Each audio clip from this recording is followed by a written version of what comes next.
podcast is meant solely for entertainment.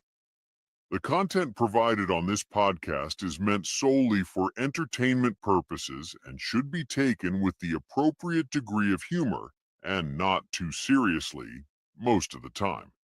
Listener discretion and understanding should always be advised.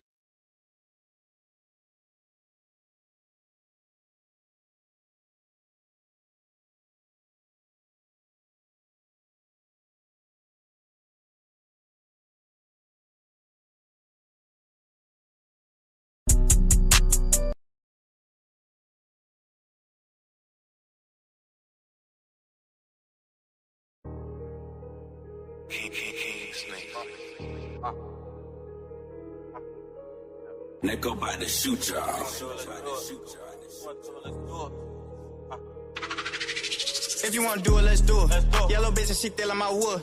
Hella straight with your fuck nigga wood. Straight out the hood, got the gang in this bitch. Them boys where that smoke, I arrange it. I don't cock on that bitch, I just aim it. I keep drinking this lick, got me faded. Pop me a perk and she say it's amazing. Rolling that dope, I'ma face it. Run to that money, I chase it. Chop got a kid, knock his fit off. I move that word like the real Rick Ross. She wanna fuck with a big boss. I got some rounds if you into that. Fuck all that beef, I don't talk on the internet. I cut your op and I'm internet. SD fuck a Glock and we spinning like ceiling fans. I put that work on a ceiling fan. If you need that work, go and talk to my middleman. She wanna know where that knot at. I'm tryna see where that top at. Yellow bitches, she bad, she don't talk back. I just caught some new grams of that op pack. All the smoke to the face, I don't remember. I just know when I hold on that K, that bitch shiver. They wanted that street out of liver. How the fuck you the plug, you the man in the middle? Bad little bitch, she begging the fuck. She got that ass, it still ain't enough. I got that strap, if you nut, get you buck. I cannot play with my luck. I can't. In the trap, doubling up. This ain't green, that shit bubbling up. Hell ain't got that shit fucking me up. Keep it still, we be running it up. Chopper clip bullets, bit like a bus. In the mall, that dick, I tucked it. Bitches up in my city, we ain't going for nothing. Slide down in your block in that Hummer. I don't hold it like this, I hold it like that. Show them boys how to fly with that thunder. If you wanna do it, let's do it. Yellow bitch and she feelin' my wood. Hella straight with your fuck nigga wood. Straight out the hood, got the gang in this bitch. Them boys where that smoke, I arrange it. I don't cock on that bitch, I just aim it. I keep drinking this lick, got me faded. Pop me a perk and she say it's amazing. Rolling that dope, I'ma face it. If you wanna do it, let's do it. Yellow bitch and she feelin' my wood. Hella straight with your fuck nigga wood. Straight out the hood, got the gang in this bitch. Them boys where that smoke, I arrange it. I don't cock on that bitch, I just aim it. I keep drinking this lick, got me faded. Pop me a perk and she say it's amazing. Rolling that dope, I'ma face it. Let's do it.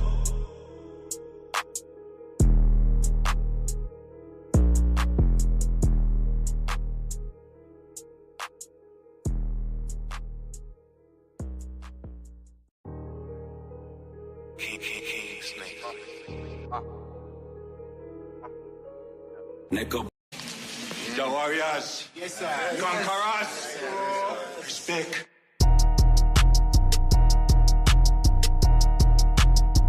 Shout out there. Hey, look, I just left Atlanta. I said I'll be back in August. The way I go to work up in this bitch, I need an office.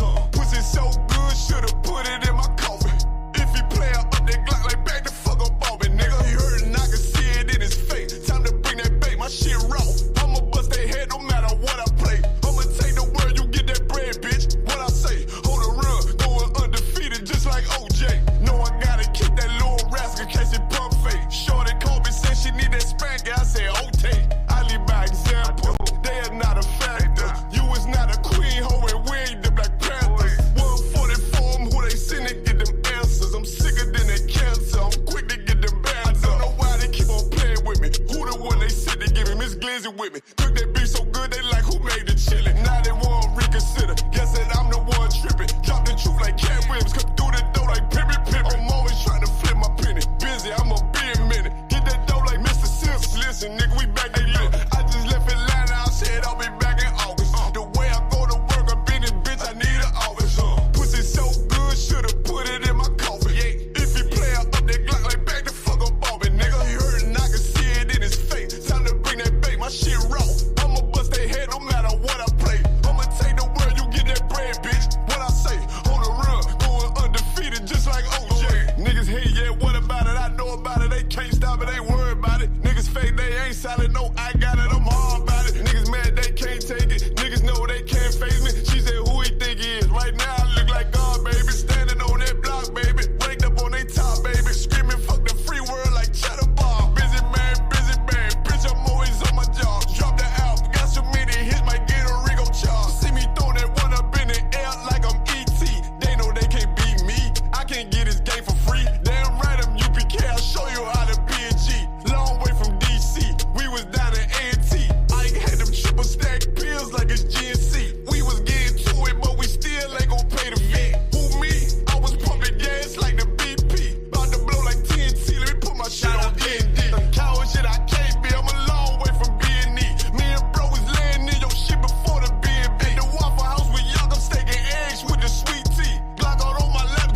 The content provided on this podcast is meant solely for entertainment purposes and should be taken with the appropriate degree of humor and not too seriously most of the time. Listener discretion and understanding should always be advised.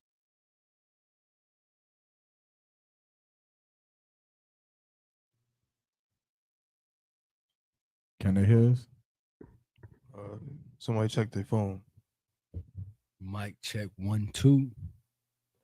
Boom, boom, boom. The audio is too loud. Check 1 2.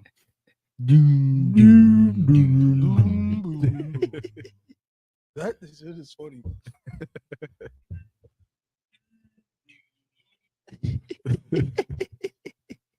Sound like they can hear us, man. They can.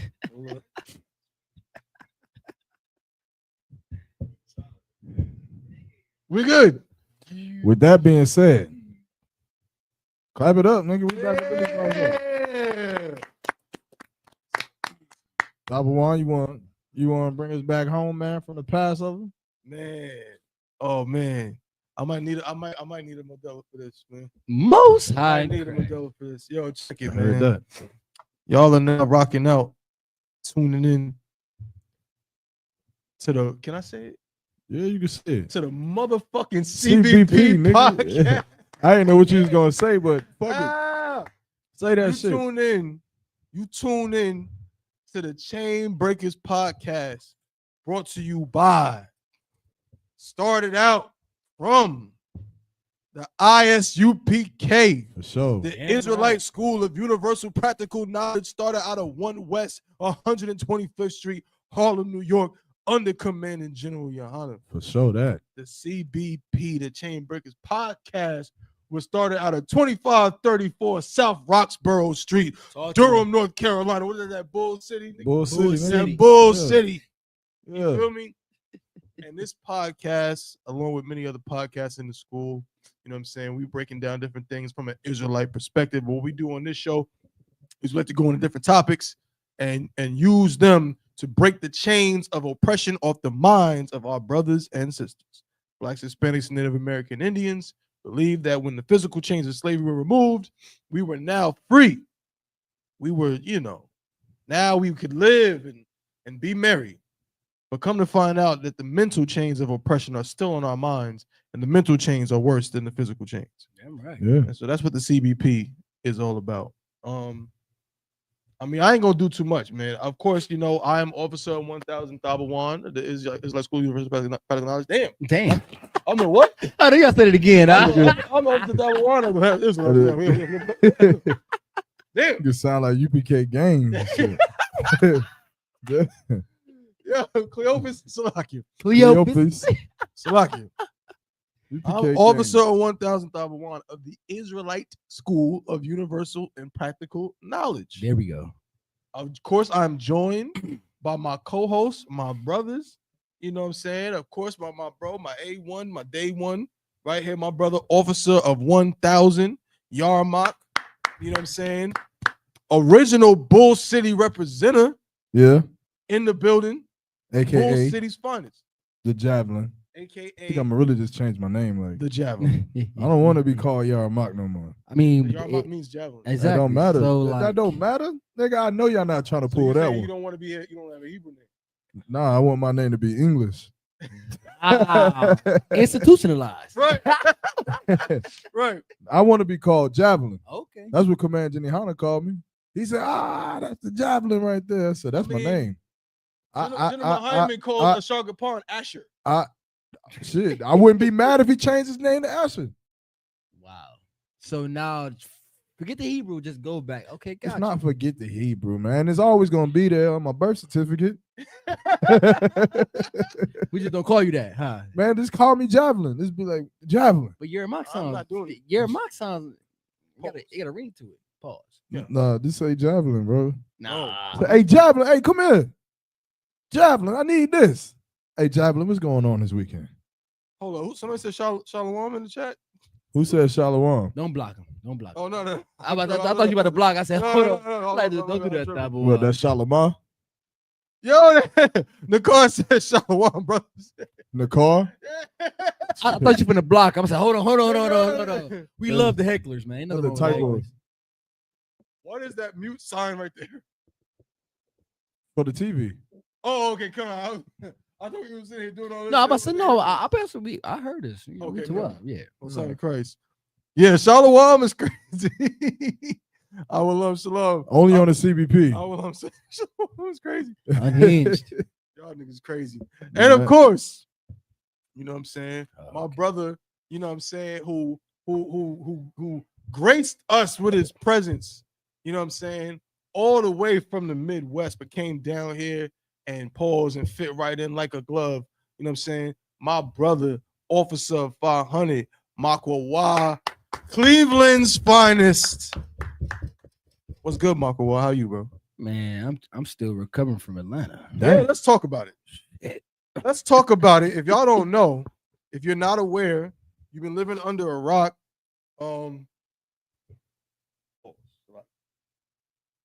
How's that a pause? Man, listen, that's the thing about this pause thing. That's why I don't Nah, like that's this. a reach, nigga. What? Think about what I just said. What You you mean? living You under live a under a rock? rock? I'll explain it after. Nah, explain it now. It's What that is- third eye what shit. is that? Go ahead. Third eye. Nah, That's that third eye shit. man, what the hell? The way I said that phrase, it sounded like somebody's name. What? Dwayne the Rock Johnson? No. Hold on. You said Moving right along.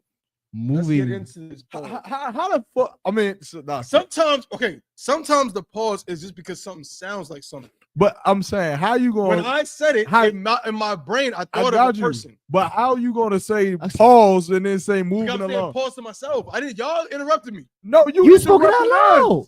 No, I said my phrase and I was like pause.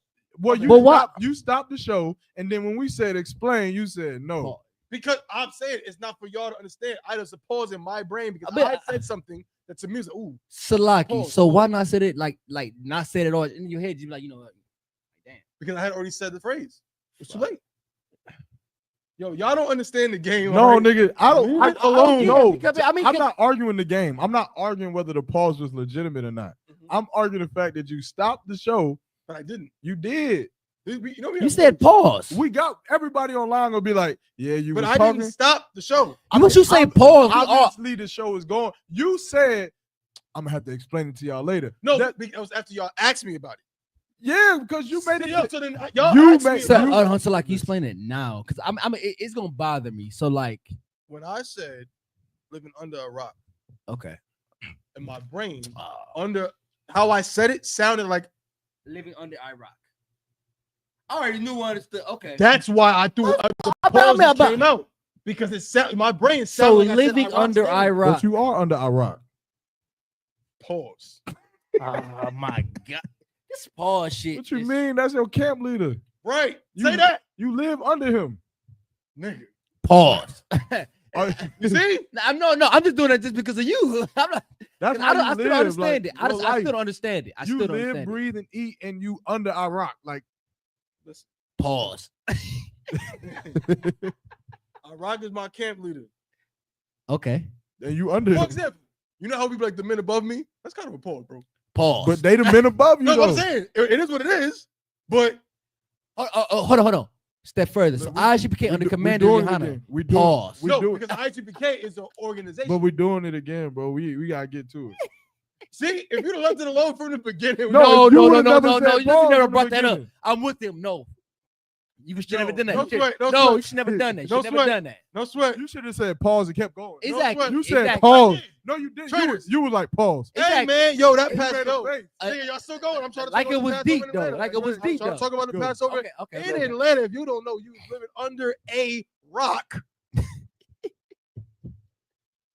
If that's the case, then you don't know that we was down in that Atlanta Damn right. over the past week, this past weekend and the week before that. We was down in that Atlanta celebrating the Lord's 56th annual Passover.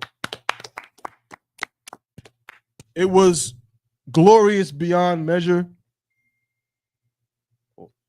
But I want to hear from my brothers.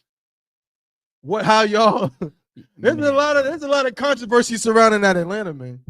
Yeah, it's gay. Woo. Everybody, you know what's funny? You didn't see that many gay people? No, I didn't. I saw some. I didn't though. I didn't. I feel like Surprisingly. that's because you was like around us. Like wherever we went, Mhm. I feel like they just moved aside. Like Because they knew they saw them flyers. They said, Yeah, oh, like- hell nah. when we rolled through the city becomes Jerusalem, man. While we there. Here's the thing. Go ahead. Maybe so. But I'm saying from all of the what they saying and everybody, you know, The hoes didn't the get the memo though. ideas. You said what? I said the hoes didn't get the memo though. The Oh, hoes. there was good. Yeah, they were there. They There was was hoes. Hoes? they was like, shit, we in Jerusalem in the night. I almost got like secondhand embarrassment. Real from what? Like, you know how like I mean like okay like we with these sisters. Like, I think we was leaving the venue for the Passover. Mm-hmm. We was leaving the venue, and I saw some real 304s, man. Like some Yeah, they real, was like they was about to go to work. right. That's what it Yeah. looked like. Like Yeah. it looked like they was going to Magic City. I'm in order corner of the street, but Right. either way. And I got secondhand embarrassment because it's like, man, it's like my beautiful sisters in here, they covered up. You know what I'm saying? They didn't change their lives. You know what I mean? They representing for Israel. They got on these beautiful dresses. We got kids around. All of this, we living righteously to the best of our ability. And here comes some, I'm gonna sound like an old grandma, some hussy, some hooker, some scallywag. some what's the phrase they used to use back in the day? Scallywag. Exactly. Not tramp. Somebody give me a name that can't that think of the old old black school women used to name. use back Skank. in the day. Skank, kind of, but no. Skank hoe. Huzzy is kind of one, but there was another one, bro. Cunt. No, nigga. Damn. What? That's not one. Hell, Hell no. What the whoa? What the No. what the hell? No. What is- Cunt ain't it. When I was coming up, heifer. That's the word. Heifer. Who that Heifer. heifer right there? That heifer. Ain't that a cow? Like a young cow or some shit? That's. I mean, shit, but we black people, we always remix shit. I mean, that shit don't matter. I mean, we we might. got we got heifer. Now y'all said heifer, harlot. Captain Ariana said lady of the evening. Lady Hey, of the Ladies of the evening. So on a crazy thing, my mom called my Mama. prom date a heifer, and my prom date, she said I can't go to prom with you no more. I remember that. me and my mom Like would just have looking words. for it. My mom, like she ain't never seen. She like where that heifer at? Oh, And then her mom and her heard that she was like she pumped her sister like we can't go to prom with you. And I said why not? She said your mom called me a hoe. I said what you mean? oh. I'm used to this down south talk, and yeah, she called my mom. I would have. yeah. I'd have played. I'd have said, "Nah, heifer is like a cow." Yeah, that sounds. Does that sound better? yeah, it's like a cow. She's saying you got some meat on Telling you. a woman, yeah, she ain't gonna Yeah. like that. No, you got some meat on you, No. girl. No, it was over with. She It's she over. called me hoe. She was like, your It's mom called over. me hoe. She No, like, no, so where that it's heifer over. at? She was saying you was overweight. That's what she was trying That to was say. worse. Or even worse, Bro. you can never, you should not be saying that to no But woman. We saw some heifers in that goddamn lobby, and I was just felt like, oh, this is it's extra bothersome. You were to mad me. because you wanted that. Damn. Oh, I thought that's where we was going with this. No, you unbrotherly. Now y'all be lying. Don't be in here lying for the CBP. For the, I for want the it. show now. Y'all walked outside that hotel room and you said, "Damn, why I can't saw this, it. You said, "Damn, why can't this woman just put on a dress?" Salaki. Well, I saw it. that's different. Hell yeah. Okay. I was like, hell yeah. I like, damn. I want all my sisters, all Israel Because shall be that's saved. strong. Y'all fucked up. I want No, all my sisters. I'm admitting to it. I'm admitting to I it. know you I fucked up. would that didn't you? all Israel will be saved. Fuck it. All And right. I see them So be it. 304s. I want them to put on a Hey, dress. clip this. Send it to General Muhammad right now. Fuck it. Send this to General Muhammad right now. Fuck it. I'll be Y'all on got council. proof that y'all was lusting over whores. No, The- I didn't do it. you know what Christ said? What he said? He said you committed adultery in your mind. It's as if you I did didn't it do already. nothing to Y'all put- was lusting All over I them. did was in my brain. All I did was put a dress on that sister. That's all. Shit. Why you clothing her? Damn. Damn if you do and damn if you don't. Yo, look. So, how's y'all feel about the Passover? No, man? no, How's no, y'all- not the Passover. Come on, we gotta go in rank order. Well, opposite rank order. What is the? Go ahead. How y'all feel about the lamb slaughter? So I you didn't want to go go. in succession? Just really quickly. All right. The lamb slaughter. Though. Lamb slaughter was great. Of course, I was on medic duty for the lamb slaughter, and of course, it was an honor. You know what I'm saying, to serve the men above me. Pause. Oh my At the lamb gosh, slaughter, man, and shout out to my brother. Shout out to my brother, Kashaka War. You know what I'm saying? Jersey's finest, but he up there in New York, and you know what I'm saying. We did what we had to do, held it down, and it was Tawab as always. So I enjoyed the lamb Yeah, slaughter. the I lamb always slaughter. do. I think it's crazy. Like I've seen a lot of brothers mentioning how like they was in the room with Commander Hana. Mhm. It was 15 brothers. I remember when the lamb slaughter was like not bouncy houses and shit. Like I remember when the lamb slaughter was some shit happening in Connecticut yeah, like you or just some- driving or and somewhere, it's somewhere like, else. It's dirt, and you get out. Brothers got strong in the car. Yeah. And you go in there, you kill the lamb. Commander Hana give a speech, and then y'all all say Kwam Yashala, and then you go home.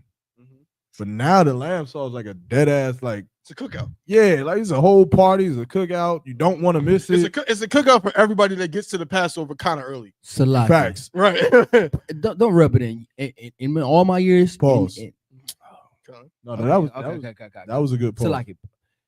I've never been to a lamb slaughter. What the hell? You're not a devoted member of the ISUPK. How you ain't never Why have been you to a not been? Passover? I feel like for the past few years it's been easy. What Yeah. I'm saying is back in the days when it was in New York, when the Passover was in New York, we didn't have, you know what I'm saying? There was no itinerary. Right. So the lamb slaughter happened, but It wasn't like a event. it wasn't like you Yeah. could go to it, Yeah. but you know, it was a side thing kind of. I never went. So even in the past, nigga, wasn't the Passover in North Carolina the past 2 Two years? past 2 years. Oh yeah, yeah. I you never went. Why? Slave and shit like that. I'm not proud of it. Okay. God damn. I'm done for the rest of the night, man. God. Well, I mean, look, no sweat up. Salakia. I mean, I'm gonna get this much damn judgment. I mean, goddamn. Well, nigga, let me give you a word of advice. The Passover is around generally the same time every year. Maybe you should tell your slave, hey, a year from now, I'm taking a week I'm off. taking a week off. Monday to Monday. I'm out of here. There you go. Come, Most High in Christ. Don't let it happen again. come.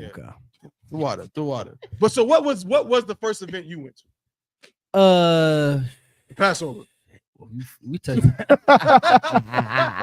No, man. Nigga showed up a bit. The club. I ain't gonna lie. That Jeremiah scripture breakdown. Okay. I make every scripture breakdown. I always go there. As you should. Most High in Christ, Definitely brother. wanna be I know. Were you there, Jeremiah? Yes. Most High in Christ. Bullshit. How was it? It was the what? It was swab. Yeah, I mean, but I didn't stay Now, long. were you so you'll go every year, right? Yeah, I went to every scripture Now breakdown. check this out. How was this year's scripture breakdown versus other ones? Because remember, Okay, this year's scripture breakdown was a little bit different because one, it was slow motion. The other ones where you come in, it's packed from the get-go. Like the past 2 years in North Carolina, you go up in that motherfucker, you be lucky to get through the damn door.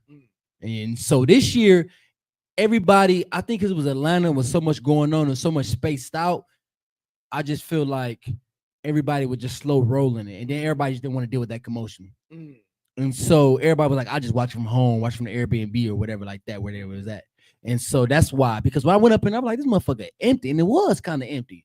And then I know it picked up later on, but I could just understand because it's so spaced out. Because like for me, I was 30 minutes, we were 30 minutes out from the scripture breakdown. And then it started to rain. So the rain didn't help out, heavy ass rain. So motherfuckers didn't want to do that shit. Motherfuckers like, man, I understand why people want to stand down. It started to build up later on, but I can understand why people didn't want to be how was there. the venue? Because remember the last one we did in Durham, that was a kind of rough situation. You know what I'm saying? Come on, for last year? Last year? Last year I had strong. This one you're gonna have wine up in this motherfucker. This was, man, that wasn't it. Nigga, I don't think you talking about space, nigga. Oh shit. I'm saying So like I'm saying that last year, remember, the venue was like a gym or some kind of It was some a kind workout of facility. workout facility. Yeah. And they could only fit a certain amount of people. oh, in the we had main multiple room. rooms. They had multiple. Okay, this one rooms. was to why? Because everybody was in one room. Most High in Christ. You had like room back there. Man, Said- stop laughing. Stop laughing. This how you can only have wine in the motherfucker. I Man. mean, shit. I mean, that's wild. Yeah, this Passover weekend. So- I pause. I got it in. Go ahead. We skipped that Hebrew Academy though that morning. Hold up. So no. So Wednesday morning was the lamb slaughter. Yeah. Right. Then Wednesday night was the round table of truth. Oh. Yeah. Shit. All right. See the joint? Oh yeah. Put the hoodie on. Put the hoodie on. You gotta You put the see hoodie the on. joint? So they Yo. understand. They don't understand you got the hoodie. I ain't on. got the mask though. You better wear the Yo. whole fit. You see the CBP, the special edition one Yeah. off CBP Javelin Redcon hoodies. They're like, who the hell is that? Man, They ain't even know. Y'all, we figured it out, bro. We don't even know what. I mean, he knows what he's doing because he makes javelin gear, but we needed to get the logo on there. I'm like, he sent me the he had the logo and tried to do it, and it was just a big block. You couldn't see no letters, just a big black block. Facts. And we was like, oh God, what are we gonna do? And I'm like, damn, I kind of used to know how to do it on my laptop. My laptop is messed up. I said, yo, let me try something. And I did something on my phone. I didn't know if it would work. And lo and behold, this is how it came out. I sent it to him, and this brother did what he did with the print magic abilities. And there we go. He that It nigga for can't, real. yeah, like Yeah, that shit tough. it's tough. So Everybody put them joints. Oh, go ahead, Michael. What? I already know you're gonna sell this. You're gonna probably take the CBP off the front and put Javelin on the front, but like this design, you're probably gonna sell those on your website, aren't you? No, You not? It's too late. It's too late. Redcon hoodies already exist. Do I have a red color hoodie? in other words, I don't what think you I are looking at is a borderline collector's item. Yeah, this is. Yeah. Okay, shit, most high great shit. Fuck it, rock it up. Fuck. Yeah, I'm if you get one of these, you're never gonna see this again ever. most high great. See, that's why I don't wear mine. Why you wearing yours? Mine's just hanging up in the closet. With me, I can make as many as I want. Right. He got a point. He got a Right. point. He got a Sure. point. But yeah, so guys, break it down. Tell them what we did in the CBP hoodies, man. Oh man, nah, you got it. I was about to go. I waiting for the academy, man. You know that's what I want to talk about. All right, so I'll be brief. So Yarmok hit me with the idea some time ago. Me and Yarmok are both Paul's huge Wu-Tang fans. And he was watching that second season of the Wu-Tang show. I didn't catch it, but there was a scene, long story short, where the Wu-Tang was supposed to perform, but then something happened and they were told that they couldn't perform, and they was real upset about it. So they went ahead and basically bum rushed the stage. They bum rushed the stage and, took the mics and just, and did their thing. And it was a very powerful moment. And it kind of speaks just to the spirit of the Wu-Tang in that, they're relentless, right? And they go for theirs, right? So he had this idea of kind of doing the same thing where the CBP, the Chainbreakers podcast, would kind of bum rush the Round Table of Truth podcast out of Chicago. Now, of course, we got love for them brothers. We're not really bombarding it. Everything was coordinated. Yarmok had spoken to Captain Malquad way before, and then we spoke to him again the day before. That very day. Me and Yarmok spoke to Captain Malquad like hours before at the lamb slaughter, right? Yeah. Mm-hmm. So it was all, premeditated, and we got some footage, and we just, we put on these hoodies, man, and we just, we shot it like we was, taking over. And so we bum rushed the joint right towards the end. Captain Yatazak looked like, yo. Niggas was like, yo, what the fuck is going on? Yo, Nigga. they look, how many people came to us like, yo, they was about to like Kill you. Yeah, I ain't gonna say no names. Some of y'all was clutching pistols in there. I ain't supposed to have. I ain't gonna Right. say no Oh, names. yo. Niggas was on something. I'm like, calm down, nigga. Right. Calm down. Now you see this javelin up here. Like, right. And to make matters worse, it'd be one thing if we just had the hoodies on. We had ski masks on. niggas had ski mask. I had to rock the stocking. He had the ski. Yarmok had the stocking I fuck mask with the under the stocking. ski mask joint. Yeah. So we had on ski masks and just yo, Niggas roll. Bro, what the fuck? yo, what's going on? man? Yo, what up? What up? What up? Yo, what the fuck? Man, that They shit was funny. they look confused as I don't know what. That shit was fucking. But it hilarious, was man. mad fun, and it was good to get with the brothers. And then we did something real twab and spectacular, where a brother who had taken his test and was having some issues with his test, who was in Hebrew Academy, and this brother happens to be Officer Yarmok's blood little brother. Again, you wouldn't know these things because Yarmok just doesn't move that way. Who? The Somebody javelin. bar. Oh, javelin. Oh. Oh yeah. Javelin. I said she might have bothered you. Who the person? Anyways, we was able to raise him up. You know what I'm saying? Right then and there, he had passed his test. We was able to raise him up to an officer of 50, which gave him the ability, you know what I'm saying, to be a participant in the Hebrew Academy trials, which of course that brother then got through, made his way, you know what I'm saying, and is now a Hebrew Academy graduate. Damn You know right. what I'm saying? Yeah, shout out to that Shout brother. out to Shema the Bar. Shout out bar. Man, but shout out to all the brothers though. Like Shout out to all the that brothers. went Now through we that. gonna- yup. Yeah, went through that academy that You got- Thursday morning. Well, 4:00 in the morning, getting up early in this park, whatever part of Georgia we was at. I don't know. It was still mist outside. But let me tell you something, man. I like the Hebrew Academy is something that has always been dear to my heart. It's something that I can't live without. Shalom says, I cannot live without. I can't breathe without it. Is that a bunch of candy? Oh man, Water. yo, Unleavened strawberry cheesecake bars.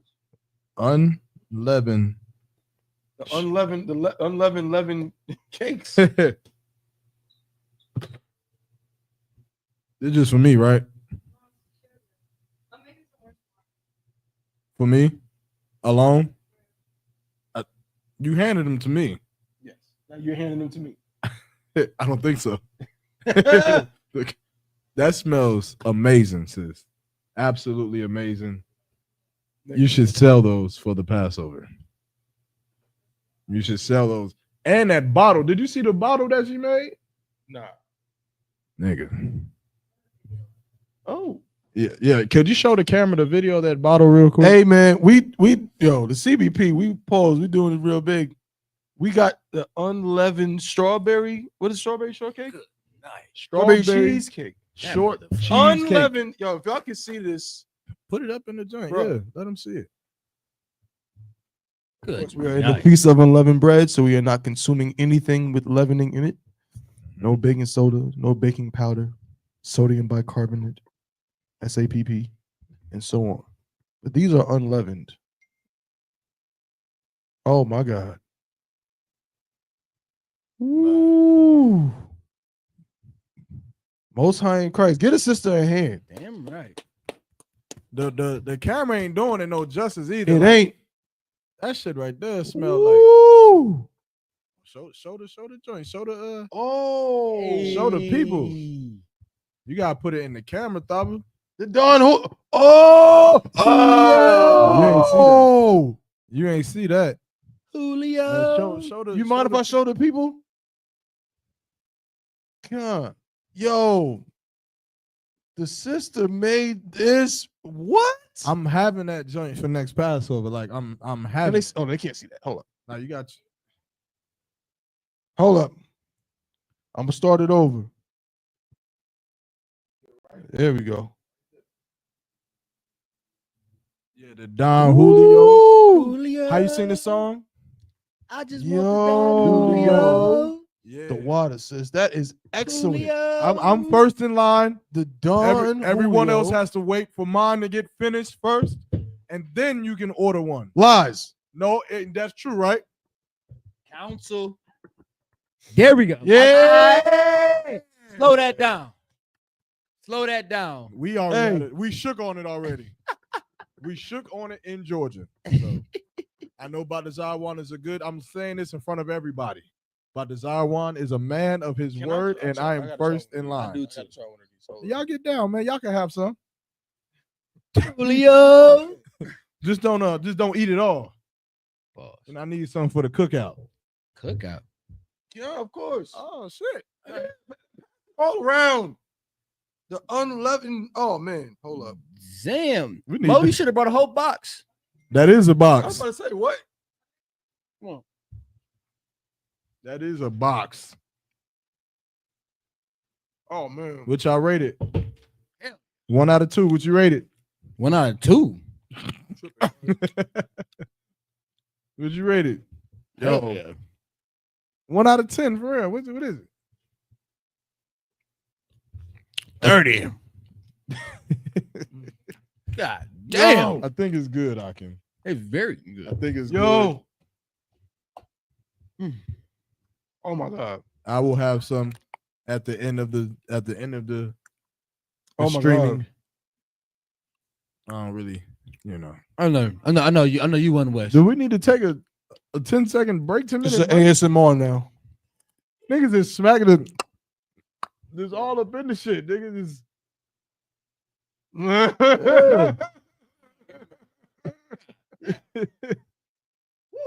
Oh my God. You don't get it. You don't get it. How the strawberries. I'm look at this nigga. Bro, eat it. Why You you don't get it. Yo, Savor shut that up. I mean, you don't get it. He's savoring that motherfucker. He eat like a bird. Come on. Take your time, type one. I understand. I understand. Hey, look, he laughing and all that stuff. Wow, how I nigga be? Nigga gonna be sitting down like Yo. licking his fingers. No. And everything. Damn, Mo, you did a damn good job. Oh my gosh, Hey. we can sell those. Yo. We can sell those. We naming this the official CBP unleavened bread recipe? Yeah. Official? Yeah. We Hell first, right? It's Hell we yeah. first to have it. Hell yeah. All right, so this is official, man. This is the CBP cheesecake. What? The CBP Tree J. What's that? CBP cheesecake. Oh, cheesecake. I thought the nigga said Tree J. What the fuck is this? Eat first, nigga. Hey man, go ahead, that boy. You too wild, man. I don't listen to your. Bro, where's my buttons? Man, I need buttons. I'm tired of this shit. Damn. Damn. But but definitely shout out to everybody. Where is Sapa Yar? You thought you were gonna text her? Call it. I forgot. Man, I took you hours. So, Hey man, let's not do that. hey, Go ahead and talk about the Hebrew Academy, nigga. shout out to everybody, man. 4:00 in the morning. We came to the Hebrew Academy. I love the Hebrew Academy. I'll never not be a part of the Hebrew Academy unless Captain Akar said that I can't do it. And if he say that, I'm probably go cry somewhere in the room somewhere by myself. Damn. Yeah, man, because I love this shit so much. How would he say it? He'd be like, Damn. watch out for the tape. God's like, don't talk to me like that. He'd be like, hey, yo, Ramuk. Hey, look, here it is, I'm gonna need you to stand down for the trials this week, I don't need you, We got too many brothers, I'm gonna need you to stand down, all right? You good? All right, don't cry. That's it. And then you gonna cry, right? I'm gonna cry right after that shit.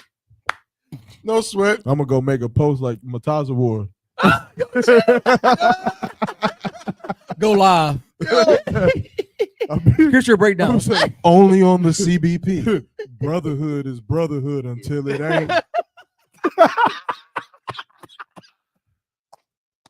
They say brotherhood is a weapon, but I feel afflicted.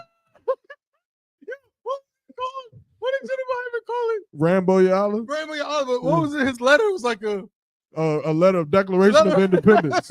Good night. They And, say- and that nigga was just that important to listen. I gotta write a declaration of independence. I'm gonna say they say they got the spirit of Christ, but I'm feeling the spirit of Judas in this motherfucker. I feel betrayed. Oh man. Good night. Yeah, hey, Oh, if you've man. ever written anything like that on Facebook, just know that your mother's a hoe. Damn. I mean you, Salah. Most High in Christ, man. Yeah, don't do that. But, But yeah, yeah. so go ahead. Nah, all day, man. So in the morning, of course, Captain McCall did his thing. Shout out to Captain at 13,000. Shout out to Akkad. Captain I'm McCall. Right, damn running right. that Hebrew Academy. Definitely a big brother of mine. I love his work. I love just watching him do what he do, man. But in the morning, it was like early in the morning, seeing the brothers lined up, Yeah. and then that whole man, this Amadim Shabbat, Amadim just lined up in the parking lot. When we marched them down to the actual field, it was like a group of like 12, 13, 15 old white, 30 to like 50-year-old white men underneath a gazebo doing like a Pilates class or some shit. Like getting early in the morning, we start walking down. No white people was like, wow, Jim, look at them. White people get so friendly when they scared. That's how you know white people is scared out their mind. They get so effing friendly. Them niggas is like, Jim, my gosh, I bet they know what they're doing. I remember this standing there like, what the fuck does that mean? Right. Like they're walking. Good night. They're walking to the field. Like, what do you mean they know what they're doing? How do you know what they about to do? Right. Them niggas got up and left. They left. It Like was too much. it was still dark out. That Mm. was too much. Niggas thought like, yeah, we're gonna get up early before the niggas come out. Yeah. Yeah, niggas beat them to it. But all day, man, they got the you know, they was doing the cadence, man. The brothers went through the drills, was doing the marching, was doing the, you know, Cap McKay had the damn pull up bars out there with the walls. You know, brothers got maced. That was something, you know, brothers had to go through getting maced. And then of course, you know, that last thing, but all of it. Which my dear brother Hawan somehow, bro. I'm thinking about that nigga slithered. I'm really thinking about pleading to Captain of Cod, just begging him, just be like, Salaka, so just let me get 8 brothers. Let's just take Hawan to somewhere and let him go through again, because somehow this nigga slithered like Professor Snape over here. He just got out of there somehow. But no sweat. But all those brothers, man, that was a bug. Yeah, they was tried through the fire, man, and all of those brothers made it out on the other side.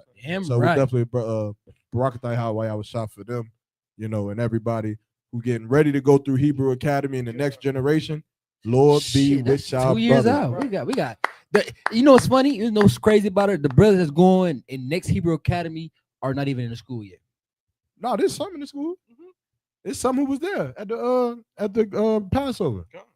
I mean, but the majority of them are not in the school yet. It's definitely gonna be more brothers coming in. Next. That's how it goes. Like it takes time. Most High in Christ, ladies and gentlemen, Idi Amin.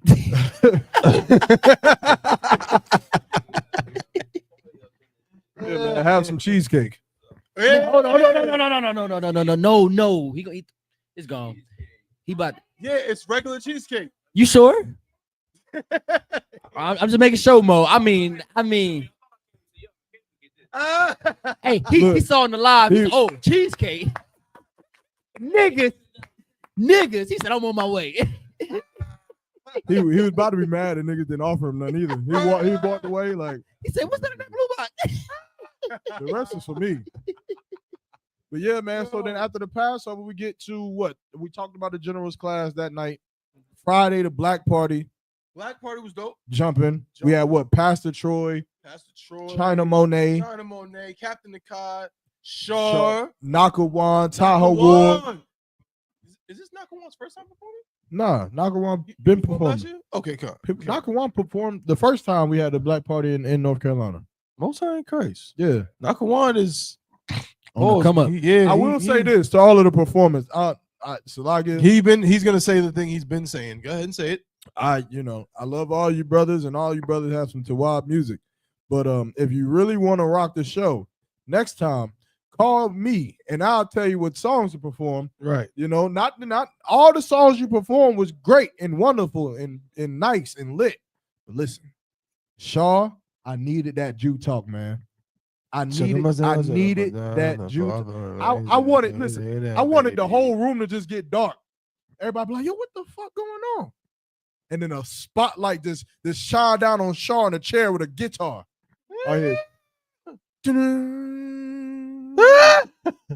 Whatever the song played, and all you hear is check out my style, I'm far from a lane, girl. Watch me put it down, baby. Nigga, that shit would have went crazy. So how does it go?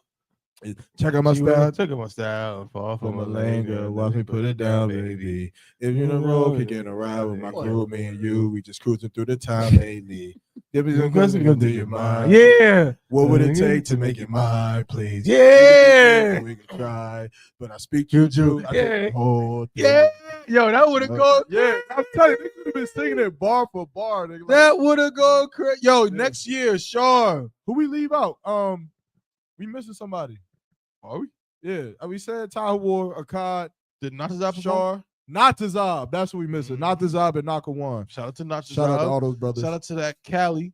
You know what I'm saying? Shout out to that Cali. But yeah, the block party was lit. Definitely looking forward to the next one 3 years from now. But Hey, look, y'all want that mansion party to come back? we want that mansion party. We want man. that I'm just- mansion party. Hey, look on the real, Mahayar, before you leave. Hey, look, on the real though, in the comment section, man, we want to ask y'all a question. No restrictions. No restrictions whatsoever.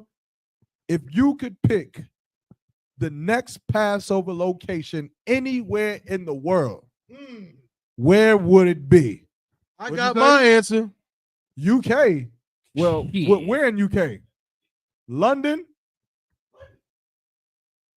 Yeah, that's nigga, yeah. Shit, you got half ears gonna be like, All I'm gonna right, we got one That shit vote. ain't cheap now. One vote for What London. about you, sis? You're like, I don't even know what the Passover is, but just think about it. We Crazy. got somebody said Vegas. Vegas. Hell Ooh. You can have me in Vegas. Vegas. No, I can't have me Uh-oh. in Vegas. Obama said it's super cheap. I can't go in Vegas. What'd you say, sis?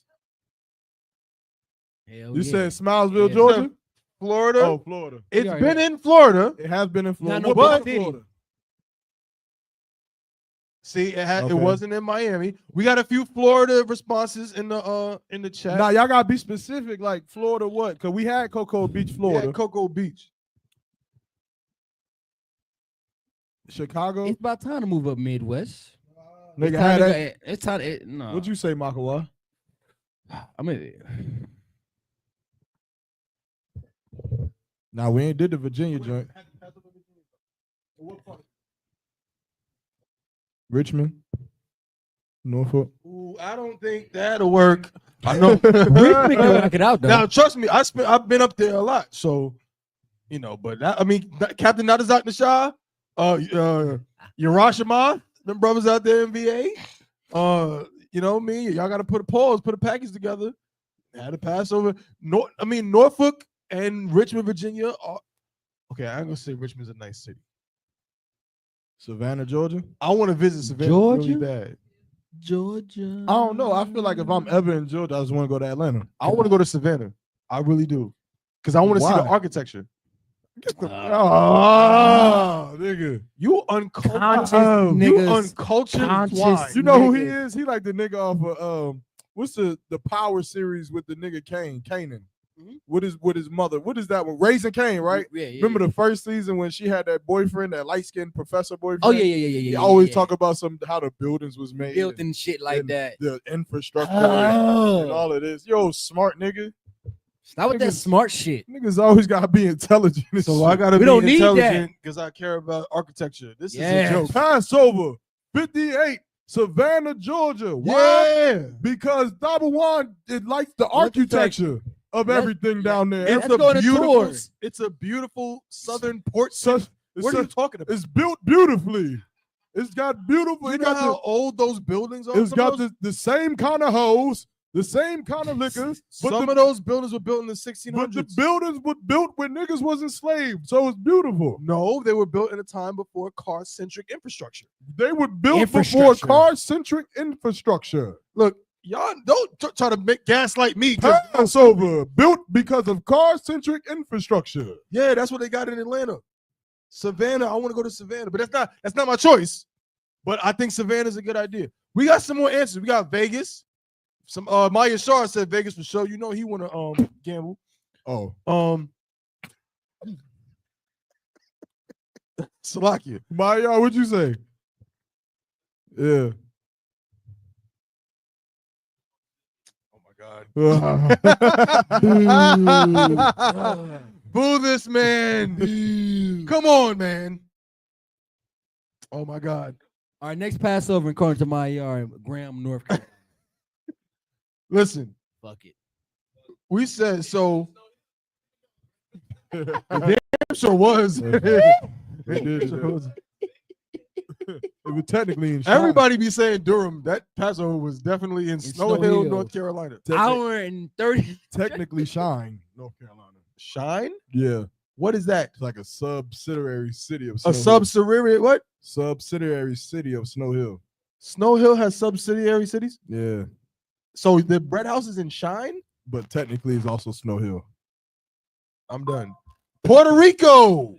I heard Puerto Rico before. That's an interesting one because I feel like that one can possibly happen. Bada said London, UK, London. Hell no. Why? Oh, I go back to this London thing. Hey, No.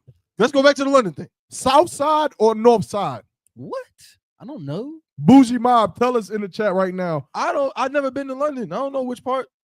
Bougie Mob knows she's gonna tell you. Like she gonna say, nigga, don't go to. She gonna say, don't go to the south side. I just Bougie want to Mob. go. I just want to go to I get Baker it. Street so I can see Sherlock Holmes is flat. Oh God. See this, bro.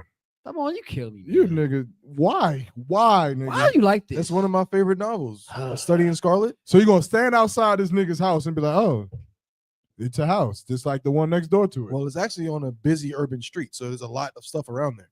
But you didn't say that. You said you want to go see his house, That's the tourist attraction I want to see, but there's other stuff to do in the area. Tabon, why you like bro. this? You know you black, right? Why you like this? Nigga, you black too, nigga. What's I up? don't give a fuck about no damn Sherlock Holmes house. So what that mean? Nigga, reading the books ain't good enough. You gotta go to his house. It would be interesting to see the goddamn thing. You can look at it on Google. Pull up Google Maps right quick. God.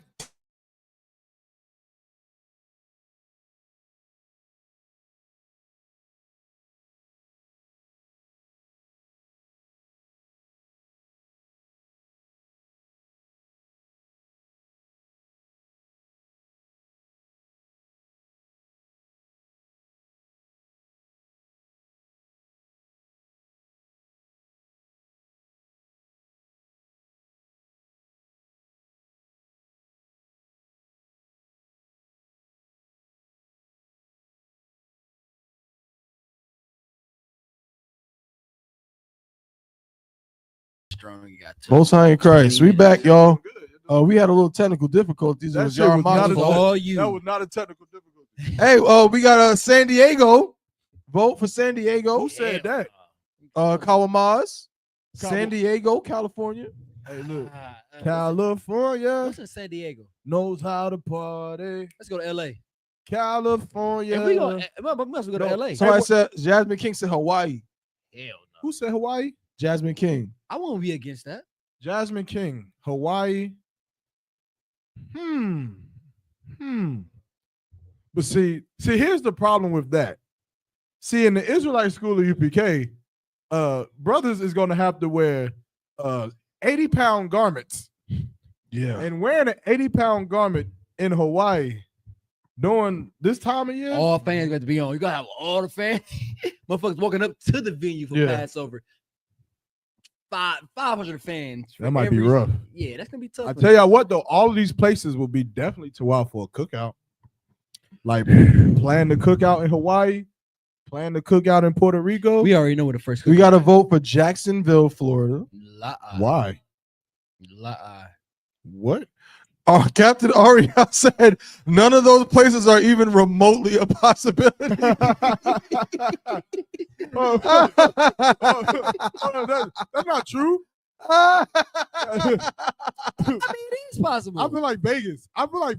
Is like Hell one of those yeah. ones. If they come up with if they came to the general right now and was like, we got the Las Vegas Raiders stadium Yo, black For man, you need to reword that, my brother. $12,000 Mhm. for $12,000 for 2 days. $12,000. I think that the general might consider that. 12 bands for the Oakland Raiders. I mean, for the Las Vegas Raiders stadium for 2 days. That's not happening. Hell no. I'm just saying that's a huge like. It's too. It's brand not new. The happening. Las Vegas was Las Vegas. Hold on, but somebody just said that Las Vegas is cheap. No, but that stadium too neat. Strict like what? Hold on. Strict on what? How the hell is Las Vegas I strict mean, the city and that don't split. prostitution is legal? I don't think prostitution is legal in Yes, Las. it is. I don't think prostitution is you- legal in Las Vegas. Yes, it is. I think it's legal in certain parts of Nevada. I don't think it's legal in Bro, Las I was Vegas. there, nigga. Oh, tell me about how you know about the legal nigga, I'm about to prostitution. tell you. Hold on, let me get on my call log real quick. Who you gonna call? The One of them? prostitutes. One of them? No, I'm fucking Say you about to around. call? Y'all ain't know how far we gonna take that shit. Huh? Bro, hold on. This nigga still Black upset. man said, "Man, y'all need to come to the D, man." Yeah. Hey yo. Pause, Hey, man. black man. Oh no, never mind. But what I was gonna say is when I was in Vegas, I seen a truck and it was like it had an advertisement of like this straight up naked women with a phone number, and it was like just call me. Like Call me. Yeah, I but wanna that don't get your mean that music from you. the actual dates is going to be taking place in Las you Vegas. know what? You know what? The actual what? The dates. Yes, it is. Bro, they own the strip of Las Vegas. But they're on the strip of Las Vegas. But I'm saying, if you want to blade in Las Vegas catching dates, you're going to jail. I mean, you might be right. Don't ask me why I know all of this see. prostitution jargon. It's none of your Oh wait, business. wait. Hold on, Thabo. Do What you- sexual favors for pay in Vegas. Say prostitution. You see how you're trying to be funny? Prostitution is illegal within the city limits. However, it's legal in certain rural counties in Nevada, but not in Clark County, where Las Vegas is located. It's illegal. That means That's what I said. Y'all gotta let her finish. Yeah, no, on. he's right. He's right. So it's illegal. So that don't make sense though. Well, it makes sense. So you gotta call the number and be like, yo, meet me outside the city. Yeah. All right. But I mean, you think a lot of, but guess what? But Las Vegas is a good advertising place. So it's like, I'm gonna go to Vegas and let y'all know what I'm selling. Pause. I feel like it's And then hey, look. illegal. Yeah, pretty much. Because if you call the lady and say, I'm getting a massage. Yeah, but still, if you get caught, you can catch a How you gonna get caught? prostitution charge. You can catch if you're them pimps be catching all kind of pandering charges out there in Vegas. So Well, good for us. That doesn't even matter to us. IUIC, however, you gotta watch out for those tranny prostitutes. So but check it out. So hold on. They gonna go. What about that Canada? Hell no. How about Canada? No. I would love to visit Canada Toronto. won't allow us. They won't I allow really want to visit Montreal. But Why? why do I want to visit the Montreal? paintings in the air No, I and in wouldn't the let him say trees. it. Because Montreal is a world city with beautiful architecture and a lot of history. I told you. One of my favorite jazz albums was recorded in Montreal. What's up with trying to be a deep like nigga? This I'm nigga- being deep because I'm talking about a jazz album. Bro, no, That's deep to niggas, right? Architect- Like if I say, you- jazz album, nah, you- niggas want no. to be deep. You think you better than us? you think you one of those intellectually advanced motherfuckers, exactly though, huh? You ain't no nigga from the hood, huh? huh? Niggas into jazz. Right. That's what they're both doing. Nigga, yeah, nigga, that's what's happening Oh, here. yeah, architecture and design. Who the hell you think you is? Is you a nigga or not? Nigga, Yeah, I said it. You pissing me off. Architecture and design. What the fuck? what you gonna do next? Go to law school? Oh, you mean like Thurgood Marshall? Yeah, A nigga. black man. Yeah, nigga. 'Cause Yeah. you a black man like me. Right. And that's how the movies be. Niggas be like, niggas Yo. walk around uppity up and they be like, man, no, nigga, you a nigga like me from Yeah. the South. Nigga, why you think you better? Oh, you was watching School Days. Along the No, line. he was not. You never seen School Days? No, I've seen that. Don't play me. What's it Who's in about? School Days? Spike Lee. And who else? Should I forget? You don't remember who else is in the movie? I forget. I haven't watched it in about 5 years. Does anyone know what I'm talking about here? Oh my God. Well, she from Smilesville, Georgia, so Never mind. See what I'm saying? That's black culture. That's a black film. How have you never? Oh, you say you've seen it, but you don't remember. I ain't seen it in 5 years. It's been a while. No sweat. Well, when you get a chance, the very thing you just said happens, and the person who Omar does it Epps. is no. Shit, Salaki. I'm sorry. I was thinking about something else. The program. Everybody. My bad. Omar Epps is not in the movie. I know. I know Spike Lee because I know he bought because he was pledging and all that shit. Yeah, so you should watch it because what you just said happens. It's a lot of heavy hitters, but I forget their name. Samuel L. Jackson is the person in the scene who does that. He yells at Lawrence Fishburne. I just about to say it. Salaki. I was really about to say that. Lawrence Fishburne because he was on the pro black shit and all that. Dap Dunlap. Yeah, come on, man, y'all gotta watch it. A Salaki type of one. It's a lot of movies out. I mean, goddamn. No sweat. Hey, okay, so let's wrap up the Passover portion. We did the Hebrew Academy. We talked about that. We talked about the class. We talked about the lamb slaughter. We talked about Clubs was lit. Clubs was lit. What Airbnbs was cool and smooth. Had a good time in the Yeah, mine was Airbnbs. straight. Yeah, straight with the It Airbnbs. was too wild. Teslas was cool.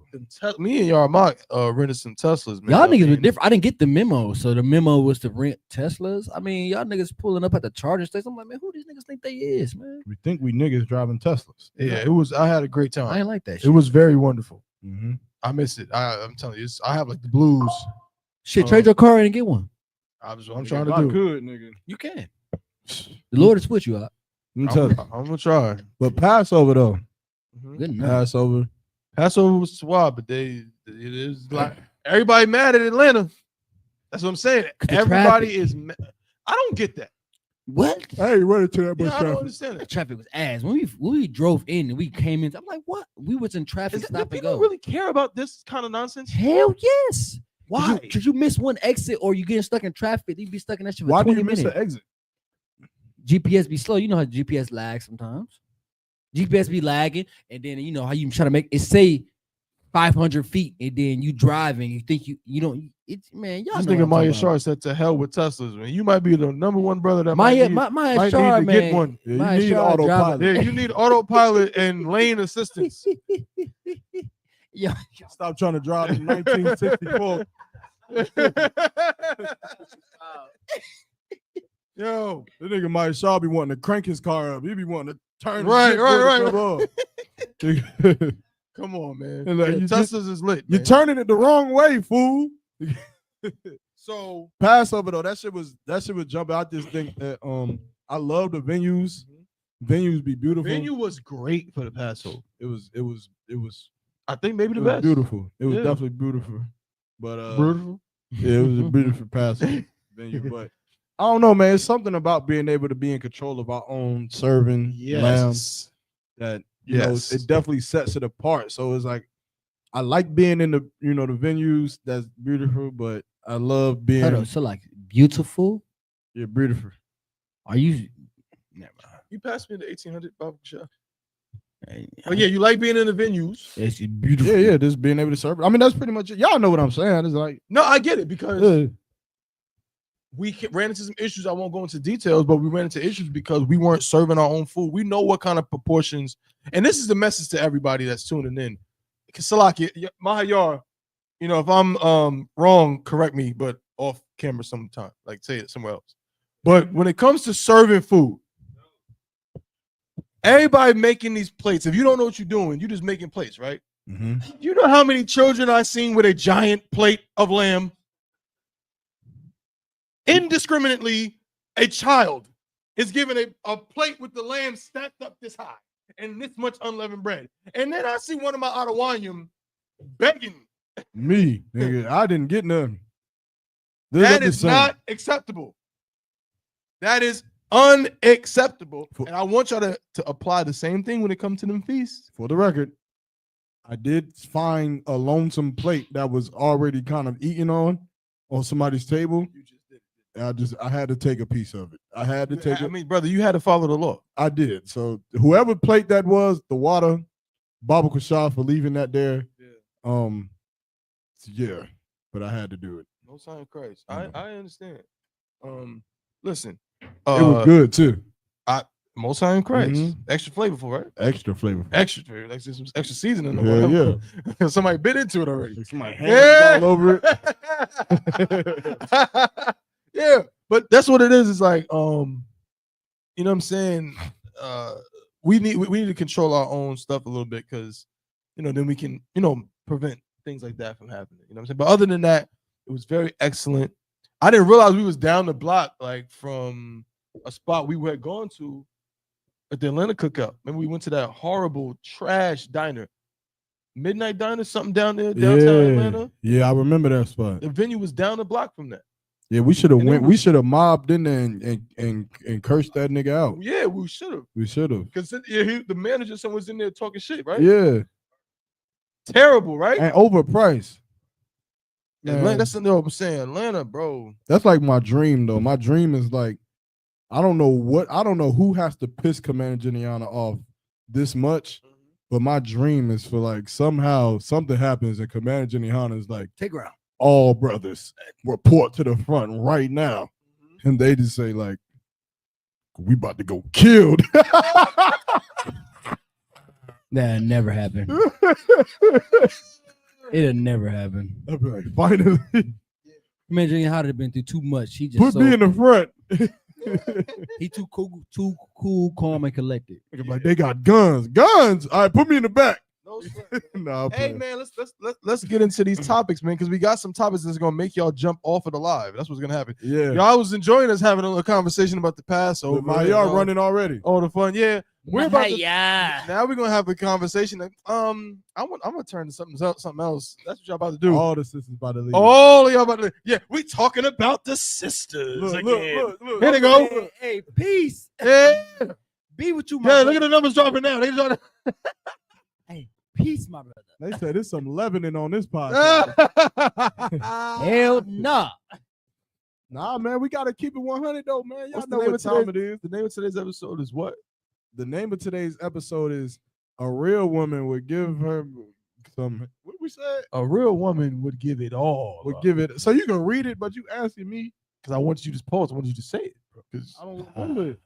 a real woman would give it all up. She giving it all. Up. All of it. We about to go in. Yeah, y'all might as well mute us right now. Hey, we gotta play the disclaimer again for those who just now tuning in. Oh, I got out of the Facebook. Why? I know you got to. Why you need a Facebook? Because I wanted to make sure it didn't play again in the background. Mm-mm. Hey, but before y'all leave, man, before y'all head out because y'all can't handle the truth, and y'all hate y'all brothers and y'all hate the CBP, let's do a La Yasha Allah together. Let's have a drink together. First things first. Tell us what y'all sipping on in the chat. Yeah, tell us what y'all sipping on in the chat. Let's have a drink together. We're gonna play this disclaimer for y'all. For everybody that's about to get sensitive and bounce, y'all should understand what we doing here is for a specific purpose, and y'all don't need to take it so seriously. Y'all need to be so sensitive. All right. Well, are we doing a drink? Hell yeah. The content provided on this podcast is meant solely for entertainment purposes and should be taken with the appropriate degree of humor and not too seriously most of the time. Listener discretion and understanding should always be advised. We need a song. Choo choo. Most High in Christ. So y'all see what's going on, and now with that, what you drinking on, what you sipping on, we're gonna go have a drink with y'all. La Yasha Allah. La Yasha Allah.